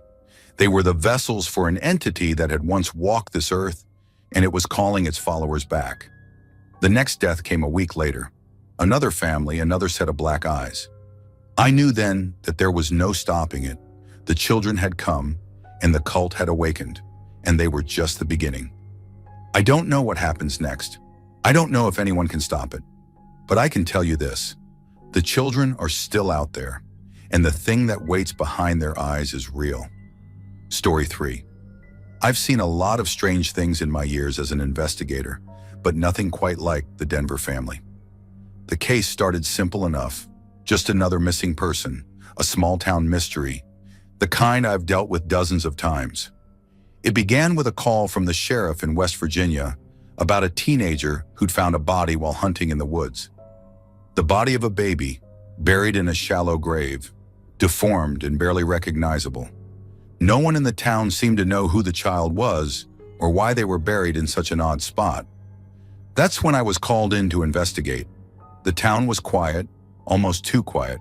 People here kept to themselves, and when I asked around, no one seemed particularly shocked or disturbed by the discovery. The sheriff was the only one who seemed a little rattled, but he just shrugged it off. Probably just some drifter passing through, he said, his voice flat. But something about the way he said it didn't sit right with me. This wasn't the first time something strange had happened in this town. There were rumors, always whispers of weird things happening around here. That's when the name Denver came up. The Denver family. Apparently, they'd lived in the area for generations, in an old rundown farmhouse on the outskirts of town. No one really talked about them, but everyone knew who they were. The local townsfolk had long whispered that the Denver family was different. Strange. No one had ever seen them interact with anyone outside their family. They didn't go to church, they didn't go to the store, and they certainly didn't go to town meetings. The Denvers were isolated, and the rumors about them ranged from bizarre to downright terrifying. The Denver farmhouse was exactly what you'd expect. It sat on the edge of a small hill, looking like it had been forgotten by time. The wood was rotting, the windows cracked, and a smell, a rancid metallic stench, hung heavy in the air. As I approached, I could hear the faint sound of something like a low humming coming from inside. I knocked on the door, but no one answered. I was about to leave when I heard the sound of footsteps behind me. A man, tall and gaunt, appeared in the doorway. His eyes were wide, almost too wide, and his face was pale, as if he hadn't seen the sun in years. "Can I help you?" he asked, his voice soft, almost too soft. "We're investigating a case," I said. "A body was found in the woods. We're looking for any information that might help." The man stared at me for a long moment. There was something unsettling about the way he looked at me, like he was sizing me up. "Don't know anything about that," he said finally, his eyes never leaving mine. "You won't find anything here. Best keep moving." I knew he was lying. Something about the way he spoke, the way his eyes flickered to the side. It was too obvious. But I didn't press him further. I thanked him and walked back to the car, my mind racing with questions. The next day I returned. This time I wasn't going to leave without answers. I drove to the house alone, hoping to catch a glimpse of something that could explain the odd behavior of the Denver family. When I reached the farmhouse, the door was slightly ajar, and I pushed it open without hesitation. Inside, the place was dark, musty, and filled with the unmistakable smell of decay. The walls were covered in old newspapers, some dated back decades, others more recent. There were pictures scattered everywhere, family photos that looked like they had been torn from the wall and shoved into corners. But it wasn't the photos that caught my attention. It was the bones. On the floor, scattered across the living room, were animal bones. Dogs, cats, even larger bones I couldn't identify. In the corner of the room, a small fire was burning, and I could see something roasting on a spit. Before I could make sense of it all, I heard the sound of movement upstairs. Quick, heavy footsteps, like someone was pacing. I drew my gun and made my way up the stairs, every step creaking under my weight. At the top of the stairs, I saw them. Two men crouched in the hallway, their backs turned to me. They were wearing rags, their faces gaunt and hollow, just like their fathers. Their eyes were unnaturally large, their mouths stretched in tight grins. As I stepped closer, one of them turned, and I saw something that made my blood run cold. A long, sharp tooth protruding from his gums, yellow and jagged. "Don't move," I said, my voice tight with tension. But it was too late. The man lunged at me, moving with a speed I couldn't have expected. I fired twice, the shots echoing in the small, cramped hallway. The man fell back, but before I could react, the other one was on me. I struggled, but there was no stopping him. He was too strong, too fast. His breath was hot against my face, and his teeth, those sharp, grotesque teeth, snapped at my skin. I managed to push him off just long enough to get my bearings, and I fired again, hitting him square in the chest. He collapsed to the floor, twitching, his eyes staring blankly at the ceiling. But that wasn't the worst part. The worst part was what I found next. Behind the walls, hidden in the floorboards, were more bones. Human bones. A collection of them. Children's bones. The Denver family had been, well, I don't know what they were doing, but it wasn't normal. There were signs of cannibalism, of rituals that didn't belong in any civilized town. The rumors were true. Incest, cannibalism, and worse. They had been breeding for generations, keeping their bloodline pure in the most horrifying way possible. When the authorities arrived, the Denver family was gone. We searched the woods for days, but there were no signs of them. It was as if they had melted into the earth, leaving nothing but the rotting farmhouse behind. The sheriff sealed off the property, but I know what I saw. I can't unsee it. Now every time I close my eyes, I hear those whispers again. The same low hum from the farmhouse. The same laughter that echoed from the walls. And I wonder if they're still out there, hiding in the shadows, waiting for the next person to wander too close. But I won't be the one to find out. Story 4. It started as something small. A few odd reports, no one thought much of them. Just a couple of strange happenings, things that didn't quite add up. But as time passed, the incidents began to pile up, and the truth became undeniable. Something was wrong in that little suburban neighborhood. At first, I thought it was a typical case, maybe just a few people dealing with sleepwalking or some kind of mass hysteria. People said they'd seen their neighbors walking down the street in the middle of the night, eyes wide open, but they weren't responding to anything. They were moving like zombies, slow, deliberate, but not really there. They didn't recognize anyone, didn't even acknowledge the presence of others. Most disturbing of all, they were performing strange, almost ritualistic actions. One woman, Mrs. Carter, was found in the park late one night, kneeling by the fountain, placing small rocks in a perfect circle around her. Another man, Mr. Finch, was spotted in his backyard, digging small holes in his garden under the pale moonlight. No one could explain it. I was assigned to the case after the local police became overwhelmed. The pattern was undeniable. People were sleepwalking, performing strange, cryptic rituals, and no one could figure out why. What got my attention was the children. Within weeks, a handful of them went missing. Quiet suburban kids who simply vanished without a trace. And the worst part? No one saw or heard anything. It was as if they disappeared into thin air. I was called in as an investigator, but the deeper I went, the more confused I became. The residents, who had once seemed so normal, now looked like something out of a nightmare. No one wanted to talk, not openly anyway. They'd say they were scared, but their eyes would always dart away, like they were hiding something, some truth they couldn't face. I went from door to door speaking with the neighbors, but no one had a solid lead. Some said it was just stress, that it was a fluke.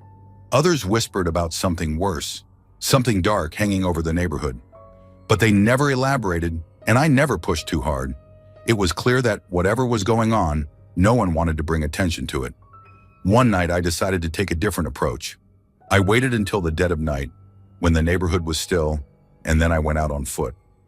I wanted to see for myself.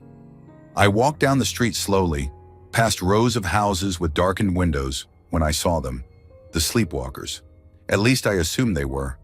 A group of 3 people, all walking in sync, all with that same glazed-over look in their eyes. Their movements were jerky, stiff, as if they weren't quite in control of their bodies. They shuffled down the sidewalk, stopping in front of a mailbox. I stayed hidden behind a tree, watching. They didn't notice me. They didn't seem to notice anything.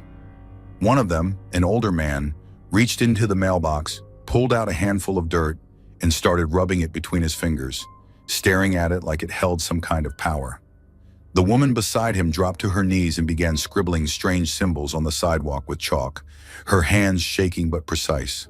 The third person, a teenage boy, just stood there staring blankly ahead. My heart started to race.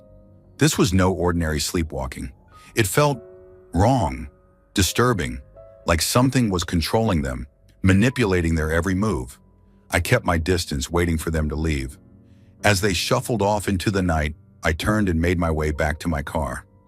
I couldn't shake the feeling that something much darker was at play. The following days didn't bring any comfort. The missing children's cases piled up. I did everything I could to track down leads, but it was like trying to catch the smoke with my bare hands.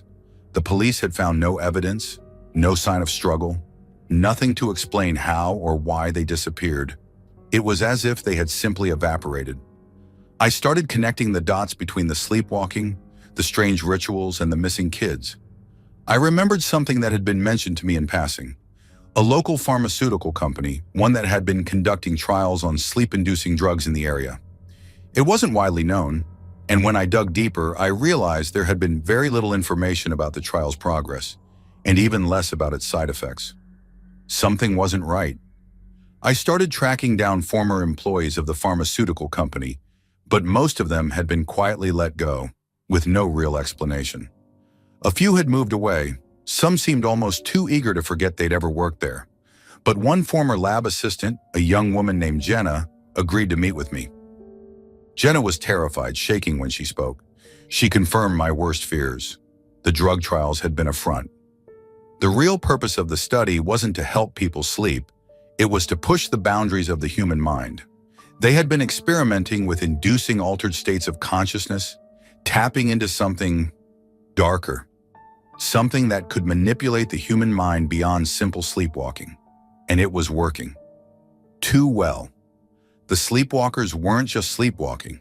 They were being driven by something far more sinister. The rituals they were performing were part of some kind of subconscious programming, something the drug had unlocked in their brains. They were trying to summon something that couldn't be explained. And the missing children? They were the next phase of the experiment. The drug wasn't just manipulating the adults. It was reaching out to the children, drawing them in, luring them into whatever dark force was being awakened. I didn't sleep for days after that meeting. I kept going back to the neighborhood, hoping to find something, anything that would make sense of it all. But it was too late. The sleepwalkers had grown more aggressive. Their movements weren't just strange anymore. They were violent, chaotic. And the children? They were still missing.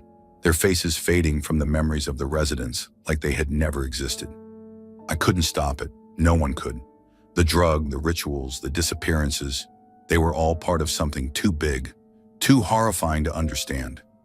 In the end, the neighborhood was abandoned, shut off from the world. But the memories remain, lingering in the quiet, dark streets. And sometimes when the night is still enough, I swear I can hear them, those sleepwalkers, moving in the shadows, still performing their rituals, still searching for something, still waiting. Story 5. I never wanted to believe in monsters. Monsters are for bedtime stories, for campfire tales, for scaring kids into eating their vegetables. But there are things out there, things that don't belong in any storybook. I learned that when I met the crawling man. It started with disappearances. At first, nobody noticed because they were spread out over weeks, and the victims didn't seem to have anything in common.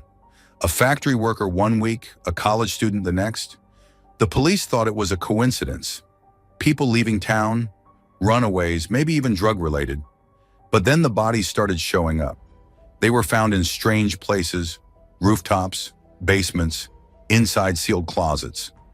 The first one was discovered in an abandoned warehouse on the edge of town. A sanitation worker found him stuffed inside a vent, like someone had tried to shove him out of sight. The autopsy made the case infamous. The man's organs were missing, heart, lungs, kidneys, everything. But there was no clear sign of how they'd been removed.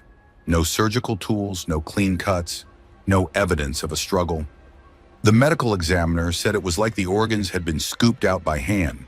More bodies followed. A young woman was found wedged into a crawl space under a strip mall. A bus driver turned up inside the locked trunk of his own car. Every victim had the same story. Hollowed out, empty, with no explanation for how it had been done. That's when I was called in. The first thing I noticed about the crime scenes was the smell. I've been to a lot of murder scenes in my time, but this was different. It wasn't just the smell of decay. It was sharp, metallic, almost oily. The second thing was the pattern. The bodies were always found in tight, enclosed spaces. Vents, crawl spaces, attics. It didn't make sense. There were no drag marks, no signs of forced entry. It was as if the victims had just appeared in those places, already dead. I started digging through old police records, trying to make sense of it. That's when I found something strange. The same type of killings had happened before, 30 years ago, in the same city. People vanished, their bodies showed up in impossible places, and their organs were missing.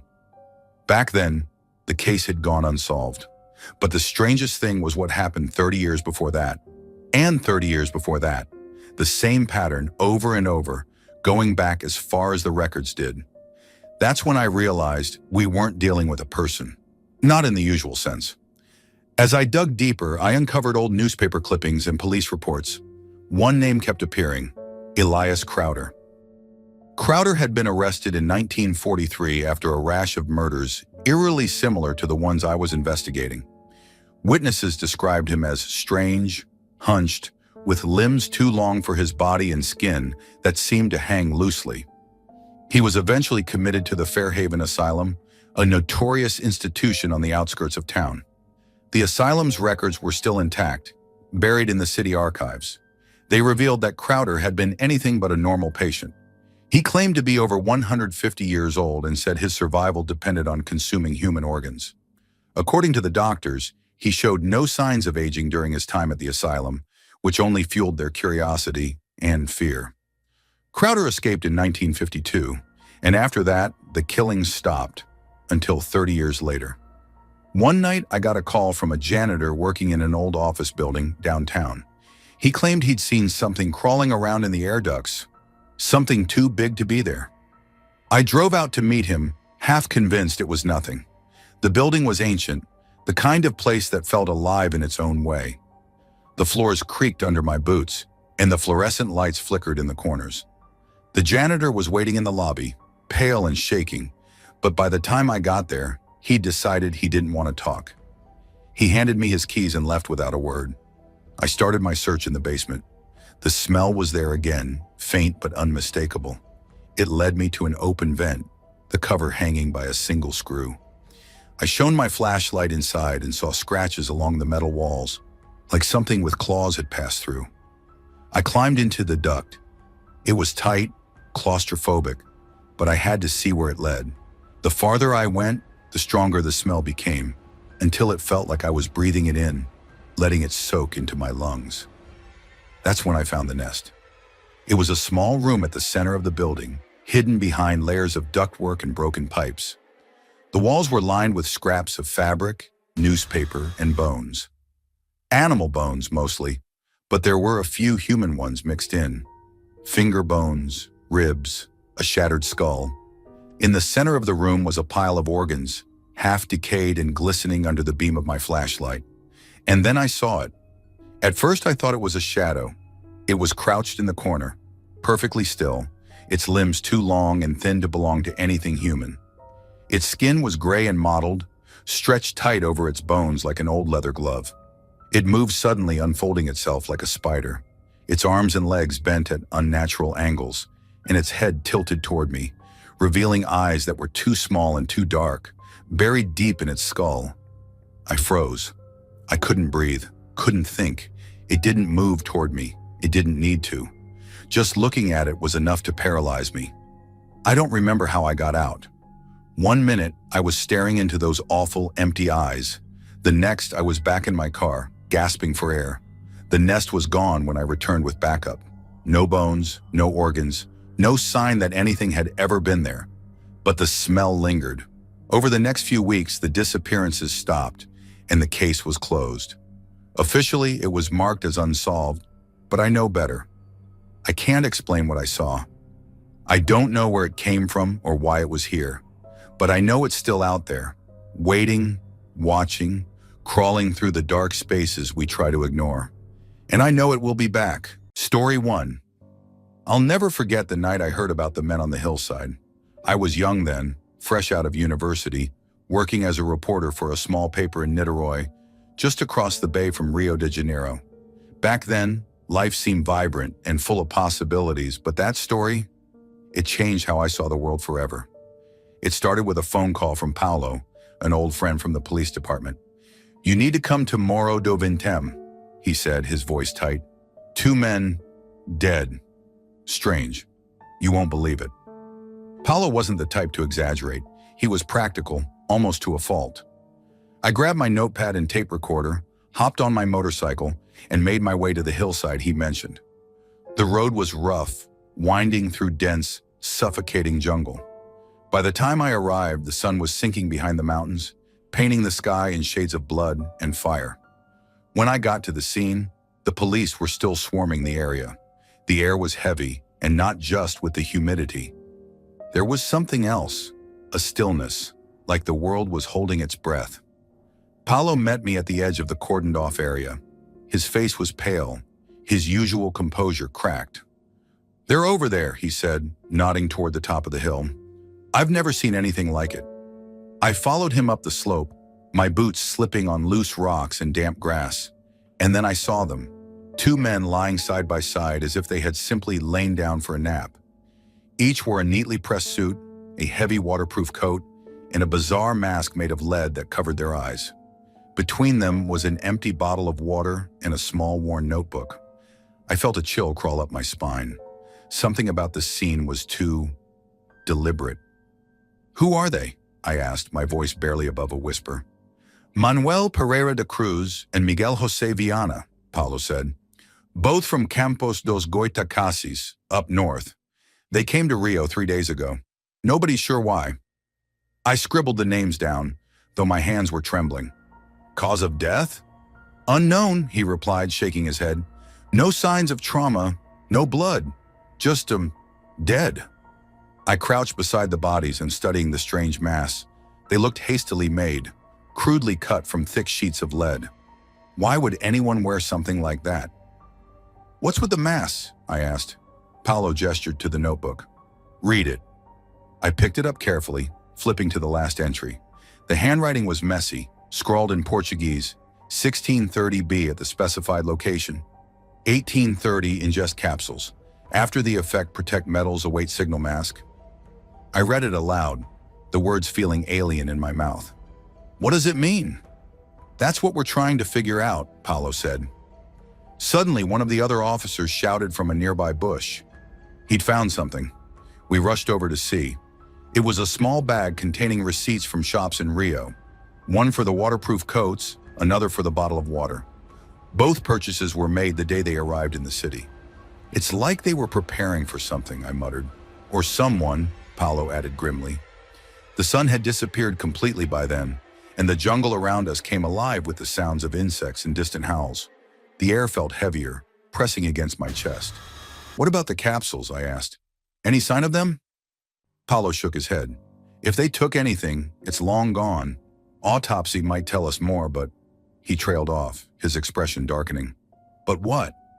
"The bodies have been here for 3 days, he said. "In this heat, decomposition set in fast. Internal tests might not give us much." I stood there staring at the lifeless forms of the 2 men. There was something profoundly unsettling about the whole thing. They had come here on purpose, following a plan. But why? What signal were they waiting for? I spent the next week digging into their lives. Manuel and Miguel were simple men, both electricians by trade. Friends and family described them as hardworking, practical, not the kind to get caught up in anything strange. Yet there were whispers, stories about their fascination with spiritualism, the occult. "They were part of a group," one acquaintance told me, his voice hushed. "They believed in things, signals from beyond, messages from other worlds. Maybe they were trying to make contact." The idea sent a shiver through me. Contact with what? When the autopsy report finally came in, it raised more questions than answers. No signs of physical trauma, no evidence of poison. The cause of death was listed as undetermined. I couldn't let it go. I kept going back to the hillside, retracing their steps, trying to piece together what had happened. Locals started avoiding me, muttering about curses and bad omens. Some claimed to have seen strange lights in the sky the night Manuel and Miguel died. Others spoke of hearing whispers, voices carried on the wind. One night, as I sat in my tiny apartment, poring over my notes, I heard a knock at the door. When I opened it, no one was there. But on the ground lay an envelope. Inside was a single sheet of paper with one word scrawled across it: signal. I didn't sleep that night. To this day, I don't know what really happened on that hillside. Were they part of some bizarre experiment, victims of a cult? Or did they truly believe they were communicating with something beyond our understanding? All I know is this: two men climbed that hill, carrying their masks and their secrets. And whatever they were waiting for, whatever they saw or heard, it followed them into death. But one thing is certain: I'll never set foot on Morro de Vintem again. Story 2, I've spent most of my life on the sea. Born in a small port town in Maine, it was only natural that I'd end up a sailor. I've weathered storms that could tear the skin from your bones. And I've seen the sun rise on horizons so empty, they might as well have been the edge of the world. But nothing prepared me for what happened that winter of 1872. I was working aboard the Dei Gradia, a sturdy brigantine helmed by Captain David Morehouse. We were en route to Genoa, Italy, hauling a cargo of petroleum. It was just another run, nothing unusual. The days bled into nights as we carved through the Atlantic's frigid waters, our crew keeping their minds sharp with chatter about the ports we'd soon be visiting. Then we saw her. It was December 4th, around mid-afternoon. The weather was calm, the sky a pale gray that seemed to stretch forever. One of our deckhands, a wiry young lad named Perkins, was the first to spot the ship. "Captain!" he yelled, pointing toward the horizon. "There's a vessel ahead. Looks like she's adrift." We squinted into the distance, and sure enough, there she was. A brigantine like ours, her sails slack and fluttering faintly in the breeze. Captain Morehouse pulled out his spyglass, studying the vessel with a frown. "It's the Mary Celeste," he muttered, handing me the glass. I recognized the name immediately. She'd left New York City about a month before us, bound for Genoa as well. Captain Briggs, his wife, their young daughter, and a small crew, 7 souls in total. A good ship, a good captain. "What's she doing out here?" I asked. The captain didn't answer. Instead, he ordered us to draw closer. As we approached, the silence was the first thing that struck me. No cries for help, no signs of life at all. The ship drifted lazily, her movements unnatural, almost reluctant, like a thing alive but wounded. Morehouse decided to send a boarding party. He asked for volunteers, and despite the uneasy knot in my stomach, I stepped forward. Perkins and another sailor, Hardy, joined me. The moment I set foot on the Mary Celeste, the air felt wrong. It wasn't just the cold. It was heavy, oppressive, like the ship itself was holding its breath. "Hello?" I called out, my voice echoing hollowly across the deck. "Anyone aboard?" No answer. We searched the ship from stem to stern. The cargo hold was intact, barrels of alcohol stacked neatly. The crew's quarters were in disarray, but not in a way that suggested violence. It was more like they'd left in a hurry. A half-eaten meal sat on the captain's table, mold creeping across the bread. And then there was the logbook. Hardy found it in the captain's cabin, lying open on the desk. The last entry was dated November 25th. Nothing unusual, just a note about the weather and their position. No mention of trouble, no sign of distress. "Where the hell are they?" Perkins whispered, his voice trembling. I didn't have an answer. None of us did. The lifeboat was gone, but why would they abandon ship? The Mary Celeste was seaworthy. There was no sign of fire, no damage to the hull. And yet the crew, Briggs, his family, everyone, was simply gone. We were about to leave when Hardy noticed something. A faint, almost imperceptible mark on the deck near the mainmast. It looked like a scorch mark, but it wasn't blackened. It was pale, grayish, almost as if the wood itself had been drained of life. "What do you make of that?" he asked. Before I could answer, Perkins let out a scream. We turned to find him standing by the open hatch to the cargo hold, his face as white as a sheet. "What is it?" I demanded, rushing to his side. He pointed down into the shadows, his hand shaking. I thought I saw something. Down there, moving." I peered into the hold, but it was empty, just barrels and darkness. "You're spooking yourself," I said, though I didn't entirely believe it. There was a weight in the air, a sensation that crawled along my skin and settled deep in my chest. "We're leaving," I said firmly. "Now." We returned to the Day Graya and reported our findings to Captain Morehouse. He decided to tow the Mary Celeste to Gibraltar, where we could claim salvage rights. It seemed like the practical thing to do, but in hindsight, it was a mistake. That night, as we towed the ship through the dark waters, I couldn't sleep. I kept hearing things, faint whispers like voices carried on the wind. I told myself it was just the creaking of the rigging, the groan of the sea against the hull. But deep down, I knew better. The others heard it too. By morning, the men were on edge, their faces drawn and pale. Even Captain Morehouse seemed unsettled, though he refused to admit it. Then Perkins vanished. We found his bunk empty, his belongings untouched. There was no sign of him anywhere on the Day Graya. Some of the men claimed they'd heard him muttering in his sleep the night before, talking about shadows and whispers. Others swore they'd seen him pacing the deck, staring out at the Mary Celeste with a vacant expression. We searched the ship from top to bottom, but he was gone. Just gone. We cut the Mary Celeste loose that afternoon. The captain said it was a matter of safety, that we couldn't risk towing her any further. But I think he knew, like we all did, that there was something wrong with that ship, something evil. We watched as she drifted away, her sails catching the faint breeze. For a moment, I thought I saw something on her deck, a figure standing motionless near the mainmast. But when I blinked, it was gone. We made it to Gibraltar without further incident, though none of us ever spoke about what happened. Not openly, anyway. The Mary Celeste was eventually salvaged and sold, but I heard she brought nothing but misfortune to every man who sailed her. As for me, I left the sea not long after. I couldn't shake the feeling that something had followed us back from that cursed ship. Story 3.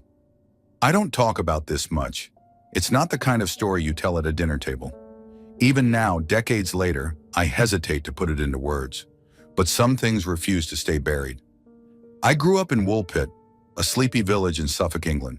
Quiet, idyllic, the kind of place you might visit on a Sunday drive and forget the moment you leave. But what happened there when I was a boy is something I'll carry to my grave. It was late autumn, the time of year when the fields are bare and the nights draw in early. I was 14, restless and curious, always sneaking off to explore the woods or poke around in abandoned barns. My parents didn't worry much about me. Woolpit was safe, they said. Nothing ever happened there. How wrong they were. That day, I'd gone out with my dog, Rufus, to the fields near the wolf pits, the village's namesake. The pits were ancient and overgrown, remnants of a time when people feared wolves prowling the countryside. Most of the older folks warned us kids to stay away, saying the pits were dangerous, but I wasn't one to listen. The air had a strange heaviness that evening. The sky was overcast but not quite stormy, and everything felt off.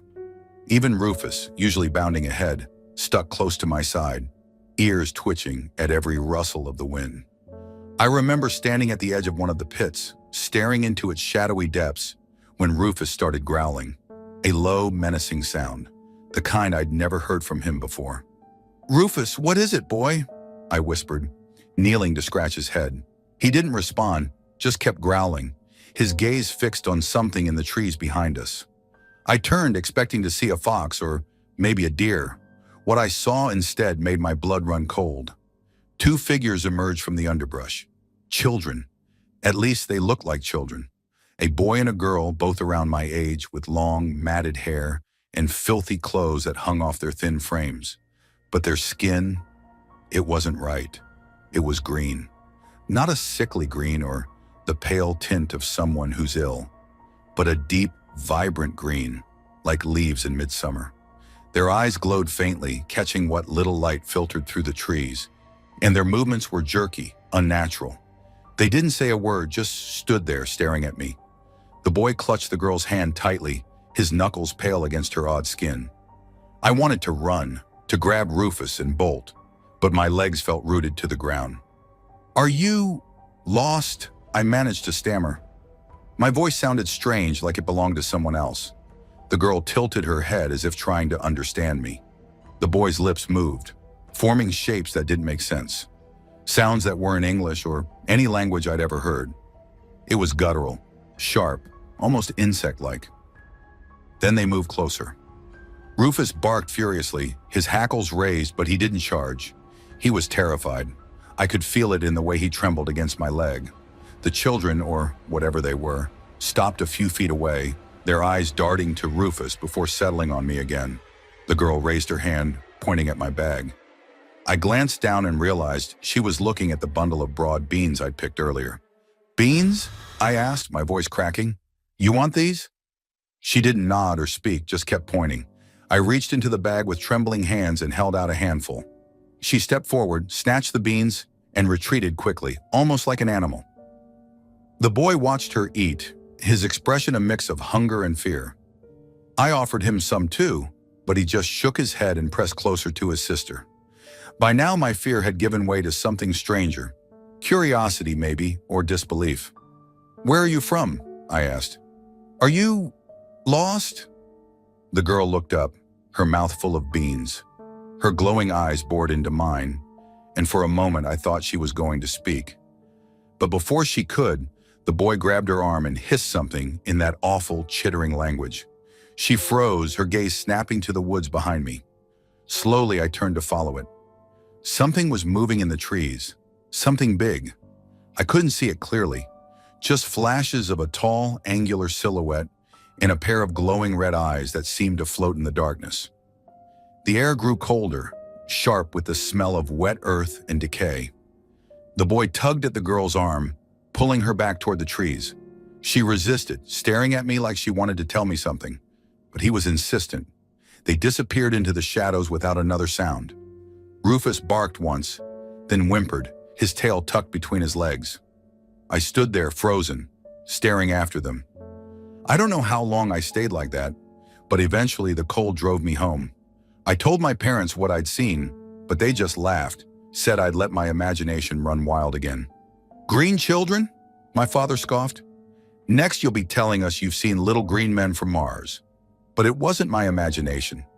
Over the next few weeks, strange things started happening in Woolpit. Livestock disappeared, their pens torn open. Crops withered overnight, their leaves blackened as if by fire. People whispered about strange lights in the woods, about voices calling their names in the dead of night. Then, just as suddenly as it had begun, it stopped. The animals returned, the crops grew back, and the village went back to its quiet routine. But I never forgot. I never stopped wondering about those children, about the thing in the woods that had been watching them. Story 4, I was a forensic investigator stationed in Adelaide, South Australia, back in the late 1940s. We'd just come out of the war, the world still reeling from its scars.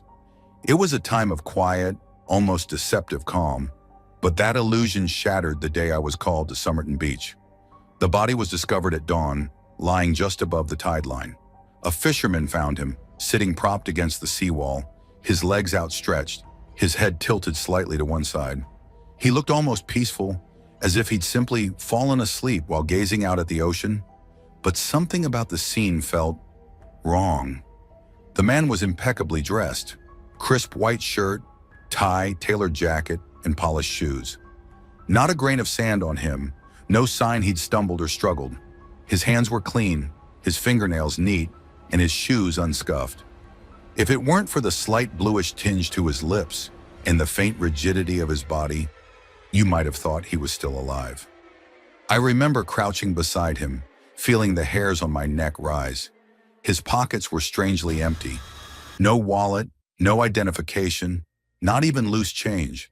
But there was something, a tiny scrap of paper tucked deep into a small concealed pocket in his trousers. It wasn't folded, it was sewn shut. We cut it open carefully at the station later. The words on it, "Tamam Shud." "Finished," muttered one of the officers, translating the phrase. It was in Persian from some ancient poem, they said. Something about endings, finality. I didn't care for poetry, but those words, they stuck with me. The autopsy turned up nothing useful. No signs of trauma, no bruising, no needle marks. The pathologist said he'd likely been poisoned, but not by anything we could detect. Whoever did it, if it was someone, had used something exotic, something we didn't have a name for. The coroner listed the death as unknown cause. That phrase always sent a chill down my spine. A few days later, things got stranger. A man, nervous, jittery, walked into the station holding a copy of a book called The Rubaiyat of Omar Khayyam. He said he'd found it in his car, tossed there sometime while it was parked near the beach. He swore it wasn't his, that he'd never seen it before. I flipped through it absently at first, but then I noticed the tear. The last page had been ripped out, and the jagged edge matched perfectly with the scrap of paper we'd found in the dead man's trousers. And then there was the back cover. Someone had scrawled what looked like random letters in faint pencil. I stared at it for hours, trying to make sense of it. It wasn't random, though. I could feel it. There was a pattern there, a meaning just out of reach. Cryptographers looked at it too, and even they came up empty. I couldn't shake the feeling that those letters were mocking us.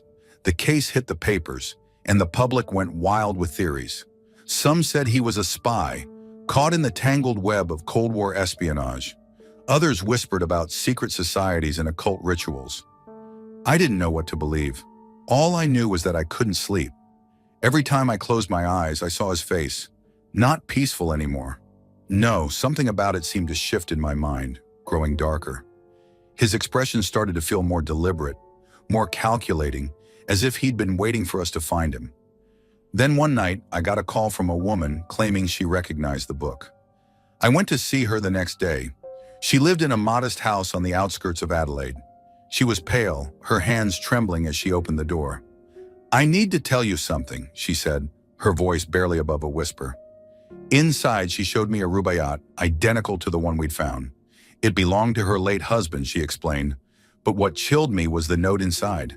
Scribbled on the first page in her husband's handwriting were the words, "For Tamam." "Who's Tamam?" I asked. She flinched like I'd slapped her. I don't know," she stammered. "But after he died, I started seeing him, the man from the beach, in my dreams." My throat tightened. "What kind of dreams?" She hesitated. "He just stands there, watching. He doesn't say anything, but I know he's angry. He wants something, but I don't know what." I left her house feeling like I'd walked out of a graveyard. That night I dreamt of him too. He was standing on the beach, his figure silhouetted against the moonlit waves. He didn't move, didn't speak, but his eyes, they bore into me, cold and unblinking. I woke up drenched in sweat, gasping for air. The case was closed eventually, marked as unsolved. The file gathered dust, but the questions haunted me. Who was he? Why was he there? And what the hell did Tamam Shud really mean? I never went back to Somerton Beach. Couldn't bring myself to. Story 5. My name's Deputy Frank Wallace, retired. I've spent most of my life in the Pine Barrens of New Jersey, patrolling those endless stretches of pine, cedar swamps, and sandy roads. It's a desolate place, but you get used to it. It's where I've lived, worked, and, on one godforsaken night, come face to face with something I wish I hadn't. It was late November of 1978, one of those bitterly cold nights that felt like winter had arrived early. I was on duty, covering a stretch of rural roads just outside Leeds Point. The locals called the area Devil's Hollow because of all the old legends tied to the Jersey Devil. I didn't believe in such nonsense, at least not back then. My shift was uneventful until about 2:15 a.m. when a frantic call came through the radio. A local farmer named Charlie Brennan reported a disturbance near his barn. He sounded terrified, claiming something was screaming like a banshee and tearing at the barn door. "Frank, you gotta get here quick," he said. "It ain't no coyote, it's something wrong." I figured it was probably just a fox or some kids messing around. Charlie was known for his drinking, so I didn't put much stock in his panic. But protocol is protocol, so I headed out there. When I pulled into the gravel driveway, my headlights lit up the barn, a weathered old structure that looked ready to collapse under its own weight. Charlie was standing near the door, shotgun in hand, shaking like a leaf. "You hear it?" he asked, his voice trembling. "Hear what?" I said, stepping out of my cruiser. As if on cue, a piercing, guttural scream echoed through the night. It wasn't human, but it wasn't any animal I'd ever heard either. It was a mix of a baby crying and a woman's scream, but distorted, like it came from something unholy. The hair on my neck stood on end. "What the hell was that?" I muttered. "That's what I'm telling you," Charlie hissed. "It's been doing that for an hour. Something's out there." I motioned for him to stay back as I approached the barn. My flashlight beam cut through the darkness, illuminating deep scratch marks gouged into the wood of the door. They were too high up to be from a dog, too wide to be from a raccoon. "Stay put," I told Charlie, unholstering my revolver. I nudged the door open with my boot. The inside of the barn smelled of hay and damp wood, but there was something else, a faint, sulfuric stench that made my stomach churn. My flashlight swept across the stalls. Everything seemed normal until I heard it again. That scream, closer this time, coming from the loft.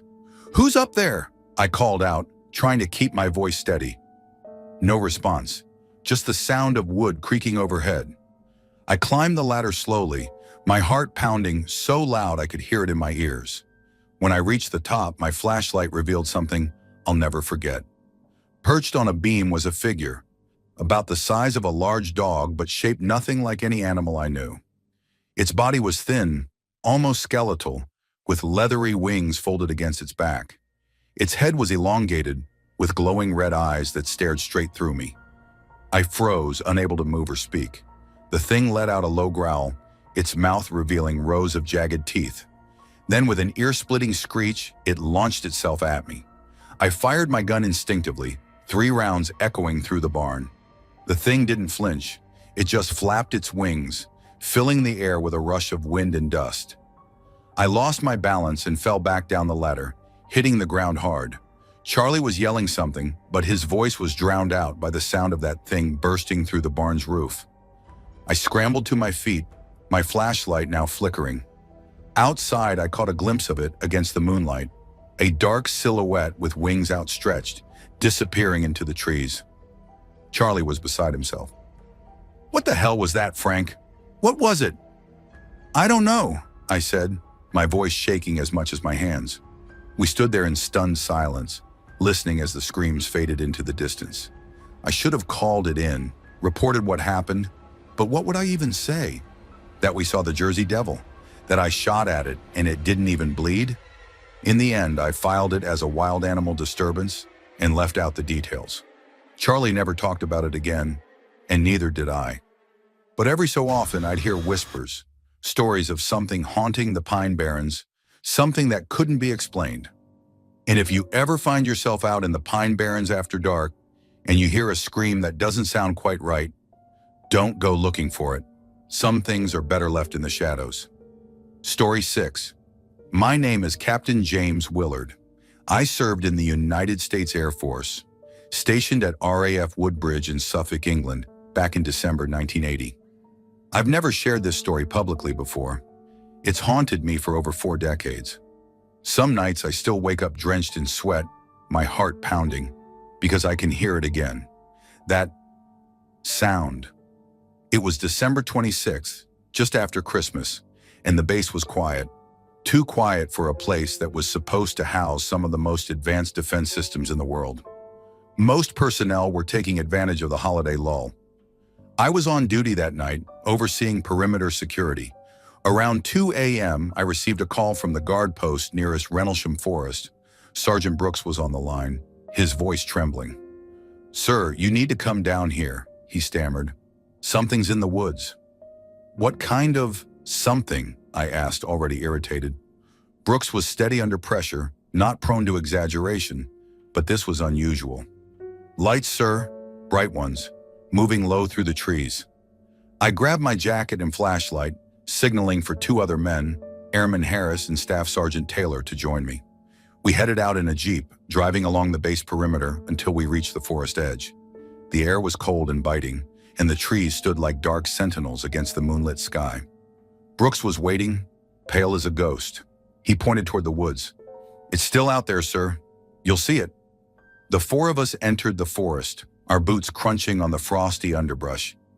The deeper we went, the more uneasy I felt. There was a hum, low, almost imperceptible at first, but it grew louder as we moved forward. "Do you hear that?" Harris whispered. Yeah, I replied, trying to keep my voice steady. Then we saw them. The lights. They weren't just bright, as Brooks had described. They were blinding. 3 orbs, each about the size of a basketball, hovered a few feet above the ground. They pulsed in colors I can only describe as unnatural. Vivid reds and greens that seemed to burn into your retinas, yet cast no discernible shadows. Jesus Christ, Taylor muttered. Stay calm, I ordered, though my own heart was hammering in my chest. As we approached, the hum intensified, becoming a bone-deep vibration. My flashlight flickered and died, followed by Harris's and Taylor's. Only the lights remained, bathing the area in their eerie glow. Captain, Brooks whispered, his voice barely audible. What is that? I don't know, I admitted. Then, as if sensing our presence, the orbs shifted. They moved. No, darted, with a speed that defied physics, circling us in a tight formation. I could feel static electricity on my skin, and the hair on my arms stood on end. Back up, I shouted, but it was too late. A deafening crack split the air, and a flash of white light enveloped us. For a moment, I thought I was dead. When my vision cleared, the orbs were gone, but something else had taken their place. In the clearing ahead stood a figure. It was humanoid, but wrong. Its limbs were too long, its skin a shimmering metallic gray. Where its face should have been was a featureless void, like a black hole sucking in all light. Nobody spoke. Nobody moved. Then it made a sound, a deep, guttural clicking that vibrated through my skull. It wasn't just a noise. It was inside me, probing, searching. Harris broke first. I can't do this, he screamed, turning to run. But before he could take 2 steps, the figure raised one elongated hand. Harris froze mid-stride, his body contorting unnaturally. His eyes rolled back, and he let out a choking gasp before collapsing to the ground. Stay together, I shouted, though my own legs felt like jelly. The figure turned its head, or what I assumed was its head, toward us. The clicking grew louder, more insistent. My flashlight, which had been dead moments ago, flickered back to life. The beam illuminated something on the ground near the figure's feet. Strange symbols, burned into the earth, glowing faintly. What the hell is that? Taylor whispered, his voice trembling. I don't know, I repeated, but my mind was racing. Were we dealing with some kind of advanced weapon? A foreign experiment? The figure began to move toward us, slow and deliberate. Panic took over. I grabbed Harris by the arm, dragging him as we stumbled backward. Brooks and Taylor followed, their breasts ragged and shallow. The hum returned, louder than ever, drowning out every thought. My vision blurred, and for a second I thought I saw something else. A massive shape in the sky above the trees, darker than the night itself, blotting out the stars. And then, nothing. I woke up hours later, lying on the forest floor. Harris, Brooks, and Taylor were there too, unconscious but alive. My watch was frozen at 2:17 a.m. When we stumbled back to the base, we were met with blank stares and thinly veiled hostility. What happened out there? My commanding officer demanded. I told him the truth, or at least as much of it as I could, without sounding insane. He didn't believe me, or maybe he did, and he just didn't want to admit it. We were ordered to remain silent, and within days an official report dismissed the incident as a misidentified lighthouse beam in overactive imaginations. But I know what I saw. We all know. Harris was discharged a few months later, citing medical reasons. Brooks transferred to another base and stopped responding to my calls. Taylor took his own life 2 years later. As for me, I left the Air Force shortly after. I moved back to the States, far from any forest, but it doesn't matter. The hum, it's still there, lurking at the edge of my hearing, waiting. Whatever we encountered that night in Rendlesham Forest, it wasn't human, and it wasn't finished. Story 7, I grew up in JS, a small, unassuming town nestled deep in the woods of rural Mississippi. Nothing much ever happened there, and for most of my teenage years, I was perfectly content with that. JS was the kind of place where you knew everyone's name and business, whether you wanted to or not. But there's one thing that happened during my senior year of high school that I still can't explain. It's haunted me ever since. It all started on a muggy April afternoon in 2010. I remember it vividly because it was lawn mowing day, and mowing in that thick Mississippi heat felt like punishment. I was halfway through the backyard when I heard the doorbell chime from the front porch. A muffled conversation followed, and a few minutes later, my mom called out to me. "Come inside for a second," she shouted, her voice unusually cheery. I reluctantly cut the mower and trudged inside, wiping sweat from my face with my forearm. Standing by the kitchen counter was a young girl, maybe 10 or 11, clutching a cardboard box of chocolate bars. Her blonde hair was tied into pigtails and she wore a plain white dress that looked slightly out of place, almost vintage. She smiled up at me, a wide, toothy grin that felt too forced, too polished for a kid her age. "She's selling chocolate for a school fundraiser," Mom said, already digging into her purse. "I figured we could all use a treat." I nodded, not thinking much of it. The girl never spoke, just kept staring at me with that unnervingly wide smile. Something about her presence made me uneasy, but I shrugged it off as just being tired from the yard work. Mom bought 4 bars, one for each of us, and handed them out. I took mine, thanked the girl, and went back outside. I didn't plan to eat it right away. I wanted to save it as a reward for finishing the lawn. So I stuck it in the fridge, right in the middle shelf where I could easily find it later. The girl left soon after, and the rest of the day was uneventful. Just the hum of the mower and the sticky heat clinging to my skin. By the time I was done, the sun was beginning to dip below the tree line. My shirt clung to me, soaked with sweat, and all I could think about was that chocolate bar waiting for me. I stepped into the kitchen, the cool air from the AC hitting me like a blessing. I opened the fridge, reaching for the middle shelf, but it wasn't there. My chocolate bar was gone.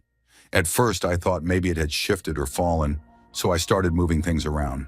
Tupperware, soda cans, leftovers. I cleared the entire shelf. Still nothing. That's when I noticed my sister leaning against the doorway, smirking at me. "Looking for something?" she asked. "Did you take my chocolate bar?" I asked, trying to keep my tone light, though irritation was creeping in. She shrugged. "Nope, I didn't touch it."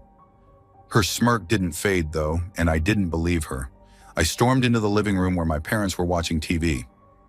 "Did either of you take my chocolate bar?" I asked, my voice a little sharper now. They both looked at me, genuinely confused. "Why would we take it?" Dad asked. "We've got our own." Mom nodded in agreement, holding up the wrapper from hers. "I just finished mine. Check the fridge again. Maybe you missed it." I went back to the kitchen and tore the fridge apart, but it wasn't there. I even checked the trash, thinking maybe someone had eaten it and tossed the wrapper, but there was nothing. No sign it had ever been there. The mood in the house shifted after that. My sister kept teasing me, saying I must have eaten it and forgotten, but I knew she was lying. My parents dismissed it as no big deal, but I could tell they were a little unsettled too. It wasn't just the chocolate bar, it was the way it vanished without a trace. That night I lay in bed replaying the day in my head, trying to make sense of it. I couldn't shake the image of that blonde-haired girl. Something about her didn't sit right with me. The way she smiled, the way she never spoke, the way her eyes seemed too big, too bright, as if they were looking right through me. I must have fallen asleep eventually, because the next thing I knew, it was pitch black, and I woke to the sound of footsteps in the hallway. Slow, deliberate footsteps, like someone was pacing just outside my door. "Mom?" I called out, my voice barely above a whisper. The footsteps stopped. The silence that followed was so heavy, I could hear my own heartbeat. I sat up, straining to listen, but there was nothing. Just the faint hum of the fridge from the kitchen. I got up and opened my door, peering into the dark hallway. It was empty. I checked my sister's room. She was sound asleep. My parents' door was shut, and I could hear Dad's soft snores from inside. I felt a chill run down my spine as I stood there, alone in the dark. The next morning, I brought up the footsteps at breakfast, but everyone shrugged it off. My sister said I was probably dreaming, and my parents didn't seem concerned. But I knew what I heard. After that day, things in the house felt off. Little things started disappearing. A set of keys, a hairbrush, even a sock from the laundry. Nothing major, just enough to make us uneasy. My sister swore she saw someone standing at the edge of the yard one evening, but when Dad went to check, no one was there. Then about a week later, the girl came back. It was dusk, and I was sitting in the living room when I heard the doorbell. Mom answered it, and I froze when I saw her standing there. The same blonde-haired girl in the same white dress, holding the same box of chocolate bars. But something was different this time. Her smile was gone, replaced by a blank expression. Her eyes looked darker, emptier. "We're not interested," Mom said, her voice trembling slightly as she closed the door. The girl didn't move. She just stood there on the porch, staring through the glass with those empty eyes. After a few moments, she turned and walked down the driveway, disappearing into the woods. We never saw her again. Story 8. I live in a small, unassuming house on the outskirts of Uintah County, Utah, a stone's throw from Skinwalker Ranch. If you know the place, you know why I'm telling this story. But before I start, let me say one thing. I wasn't the type to believe in ghosts or UFOs or any of that nonsense. I grew up working on farms, getting my hands dirty, and putting trust in things I could see and touch. That's why what I'm about to tell you, it still keeps me up at night. It started in late autumn, a cold, bitter night. I'd been working overtime at a cattle ranch not far from the infamous property. The new owner, some billionaire, had his scientists poking around like ants at a picnic. They'd stirred up stories among the locals, strange lights in the sky, weird noises at night, livestock going missing. You know, the usual tales you'd roll your eyes at. But I'd kept my head down, ignoring the chatter, until I couldn't. That night, I was heading home after checking on a calving heifer. My truck's headlights carved through the pitch darkness, the gravel crunching under the tires. The moon was hiding behind a thick blanket of clouds. It was quiet, too quiet. No coyotes, no owls, no rustle of wind in the sagebrush. Just my engine and the rhythmic beat of my own heartbeat. About a mile from the ranch's perimeter, I spotted something. At first, I thought it was a reflection, a faint, bluish light shimmering in the distance. It hovered just above the tree line, pulsing like it had a heartbeat of its own. I slowed the truck, squinting through the windshield. "What the hell is that?" I muttered to myself. I pulled over and cut the engine. The silence hit me like a wall. That light, whatever it was, didn't move, didn't fade. It just hung there, almost hypnotic. Against my better judgment, I grabbed my flashlight, stepped out of the truck, and started walking toward it. The air felt heavy, like the atmosphere thickened with every step I took. My boots crunched on the gravel, and each sound felt unnaturally loud. I kept the flashlight low, sweeping the ground to avoid tripping over a stray rock or root. When I got closer, I noticed something odd. The light wasn't coming from above the trees. It was coming from the ground, like it was seeping out of the earth itself. The beam of my flashlight landed on something that stopped me cold. A cow, or what was left of one. Its body was splayed open, the edges of the wounds unnaturally clean, like they'd been made with a scalpel. No blood, no flies, no smell of death. Just a cold, clinical scene, as if the poor thing had been dissected and dropped there. I should have turned around. I should have run, but I didn't. "Is someone out here?" I called out, my voice trembling. No answer, just the hum of that blue light. It seemed brighter now, almost blinding. And then I heard it, a sound I'll never forget. A low, guttural growl, so deep it rattled in my chest. It didn't sound like any animal I'd ever heard. It was unnatural, wrong. "Who's there?" I shouted, my flashlight shaking in my grip. The growl turned into a screech, a piercing, metallic wail that made my ears ring. I swung the flashlight wildly, trying to pinpoint the source. That's when I saw it. At first, I thought it was a man crouched low to the ground, but as the beam landed on it, my stomach churned. Its limbs were too long, its movements too jerky, like a puppet being yanked by invisible strings. Its skin was pale, almost translucent, and its eyes, God, its eyes. They glowed like twin orbs of molten gold, unblinking and fixed on me. I stumbled back, my boots slipping on the loose gravel. "Stay back," I yelled, though my voice cracked with fear. It cocked its head like it was studying me. Then, with a speed that defied logic, it darted toward the cow's remains. In a flash, it was gone, vanishing into the blue light. I don't remember running back to my truck. I don't remember starting the engine. All I know is, one moment I was standing there, paralyzed with terror, and the next I was speeding down the road, my hands gripping the wheel so tightly they ached. My chest felt like it might explode, my breath coming in short, ragged gasps. When I got home, I locked every door and window, turned off all the lights, and sat in the dark with a shotgun across my lap. I didn't sleep that night, or the night after. Story 9. I don't like talking about it, but I can't keep this to myself anymore. My name is Jonah Callahan, and I live in a quiet town in northeastern Oregon, not too far from Ritter. People here keep to themselves mostly, but when something happens, the whole town pulls together. That's what we did in April of 1952, and it's haunted me every day since. I was 17 at the time, just old enough to be taken seriously, but still too young to think anything truly bad could happen in a place like this. My uncle, Sam Callahan, was the county sheriff, and he was the one who got the call about the missing boy, Keith Parkins. Keith was barely 2 years old, still learning to string words together. His family lived on a ranch near Umatilla National Forest. They were used to wide open spaces and rough terrain, but that afternoon, everything changed. The boy had been playing in the yard, and when his mother looked up, he was gone, just like that. At first, they thought he'd wandered off to the barn, or maybe to the creek nearby. But when they couldn't find him, they called the sheriff. Uncle Sam grabbed me from home. He needed all the help he could get. By the time we got to the ranch, the sun was dipping low, casting long shadows over the hills. There were already a couple of neighbors there, along with Keith's parents.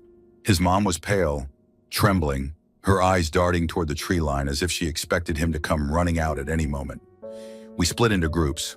Uncle Sam put me with one of the neighbors, a grizzled rancher named Tom. We were assigned to search the creek bed in the fence line near the forest. "Stay sharp, Jonah," Uncle Sam told me, his voice low.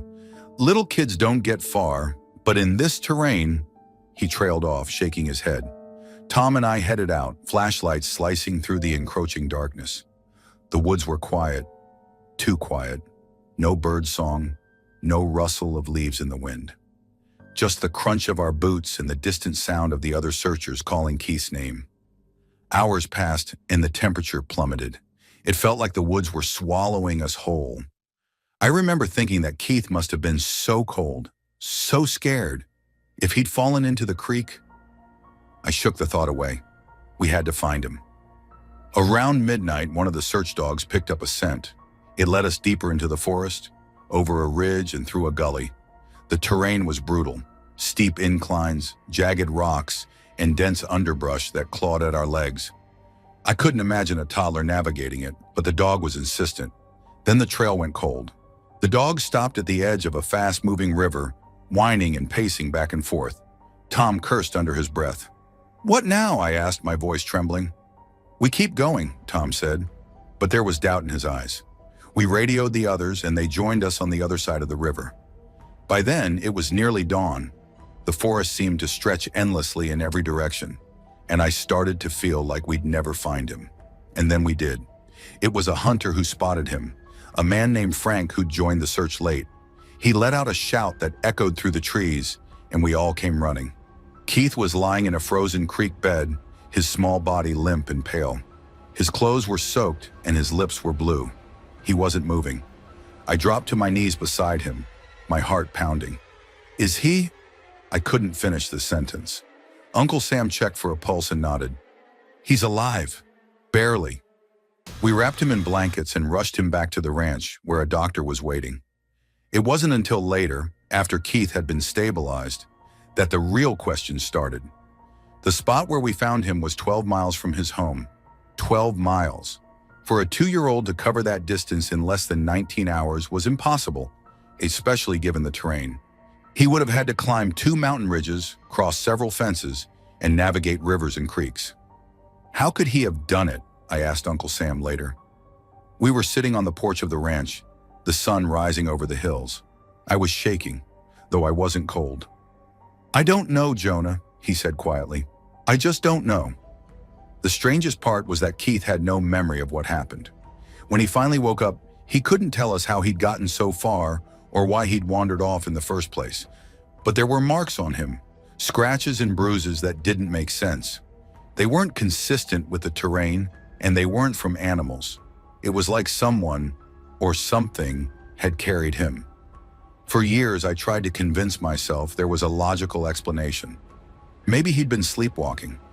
Maybe adrenaline had driven him farther than we thought possible. But deep down, I knew better. I don't go into those woods anymore. None of us do. People around here don't talk about it, but we all know there's something out there. Something that doesn't belong. Story 10. I still live in the same cabin where it happened, tucked away in the shadow of Kolachakal. Locals call it the Mountain of the Dead. It's just me now. The village nearby fell silent years ago. There was no logical reason for me to stay, but logic stopped mattering after that night. It was February 2nd, 1959, a date carved into my mind as deep as a gravestone etching. Back then, I worked as a guide for mountain expeditions. Not that anyone really needed a guide. The hikers who came through were seasoned, prepared for the unforgiving cold. I prided myself on knowing every ridge, every valley, and I knew better than anyone how the mountain could swallow you whole without a trace. That winter, a group from Sverdlovsk came through, a young bunch, full of fire. Their leader, Igor Dyatlov, couldn't have been older than 23. I remember him well, sharp-eyed, confident. He reminded me of myself in my youth, before the mountain taught me to fear it. They were heading to Kolachakal. When I warned them about the storms that brewed on its slopes, Igor smiled and said, "We've faced worse."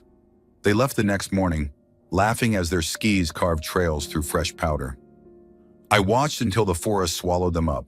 It was the last time I saw them alive. A week passed, then two. The rescue teams came, dragging sleds loaded with supplies. By the time they found the campsite, the snow had buried most of it. They brought me along to interpret the land, thinking my experience might help make sense of it all. It didn't. The scene was chaotic. The tent, shredded from the inside out, flapped weakly in the wind. Their belongings, boots, jackets, food, were scattered, untouched. It didn't make sense. No one would leave their gear behind, not in that cold. I couldn't explain the tracks either. Barefoot prints leading away from the camp in every direction, as if they'd fled in a blind panic. We followed the tracks downhill, where we found the first two bodies. They lay beneath a cedar tree, stripped to their underwear. Their hands were raw, bloody, like they'd tried to claw their way up the bark. Above them, the branches were scorched black. I couldn't fathom how. The others turned up one by one, each discovery more horrifying than the last. 4 of them were huddled in a ravine, buried under a layer of snow. Their injuries, I'll never forget. Broken ribs, crushed skulls. One girl, Lyudmila, was missing her tongue. Her eyes were gone too, sockets gaping up at the gray sky. Yet there were no outward signs of a struggle. No animal tracks, no signs of an avalanche. Just those impossible wounds. That night we made camp near the site. We were too exhausted to leave, and honestly, the thought of descending the mountain in the dark was worse than staying. But I didn't sleep. None of us did. The wind carried strange sounds, whispers, almost human. At one point, a scream cut through the night, high-pitched and unnatural. We shone our flashlights into the darkness, but saw nothing. "Just the wind," one of the searchers muttered, but his voice shook. Around midnight, I left the tent to relieve myself. The air was so cold it burned my lungs. I tried not to look at the tree line, but my eyes kept darting toward it. That's when I saw it. A figure. It stood at the edge of the forest, pale against the shadows. At first I thought it was a man, but then it moved. Too fast, too fluid, like it wasn't bound by flesh and bone. My flashlight flickered, and in that brief strobe of light, I saw its face, or rather the absence of one. Just smooth, blank skin stretched over a skull. I stumbled back into the tent, choking on my own breath. The others looked at me like I'd gone mad, but I could see it in their eyes. They'd felt it too. By morning, the figure was gone, leaving only the suffocating silence of the mountain. The official report blamed an unknown compelling force. They sealed the files, closed the region for years.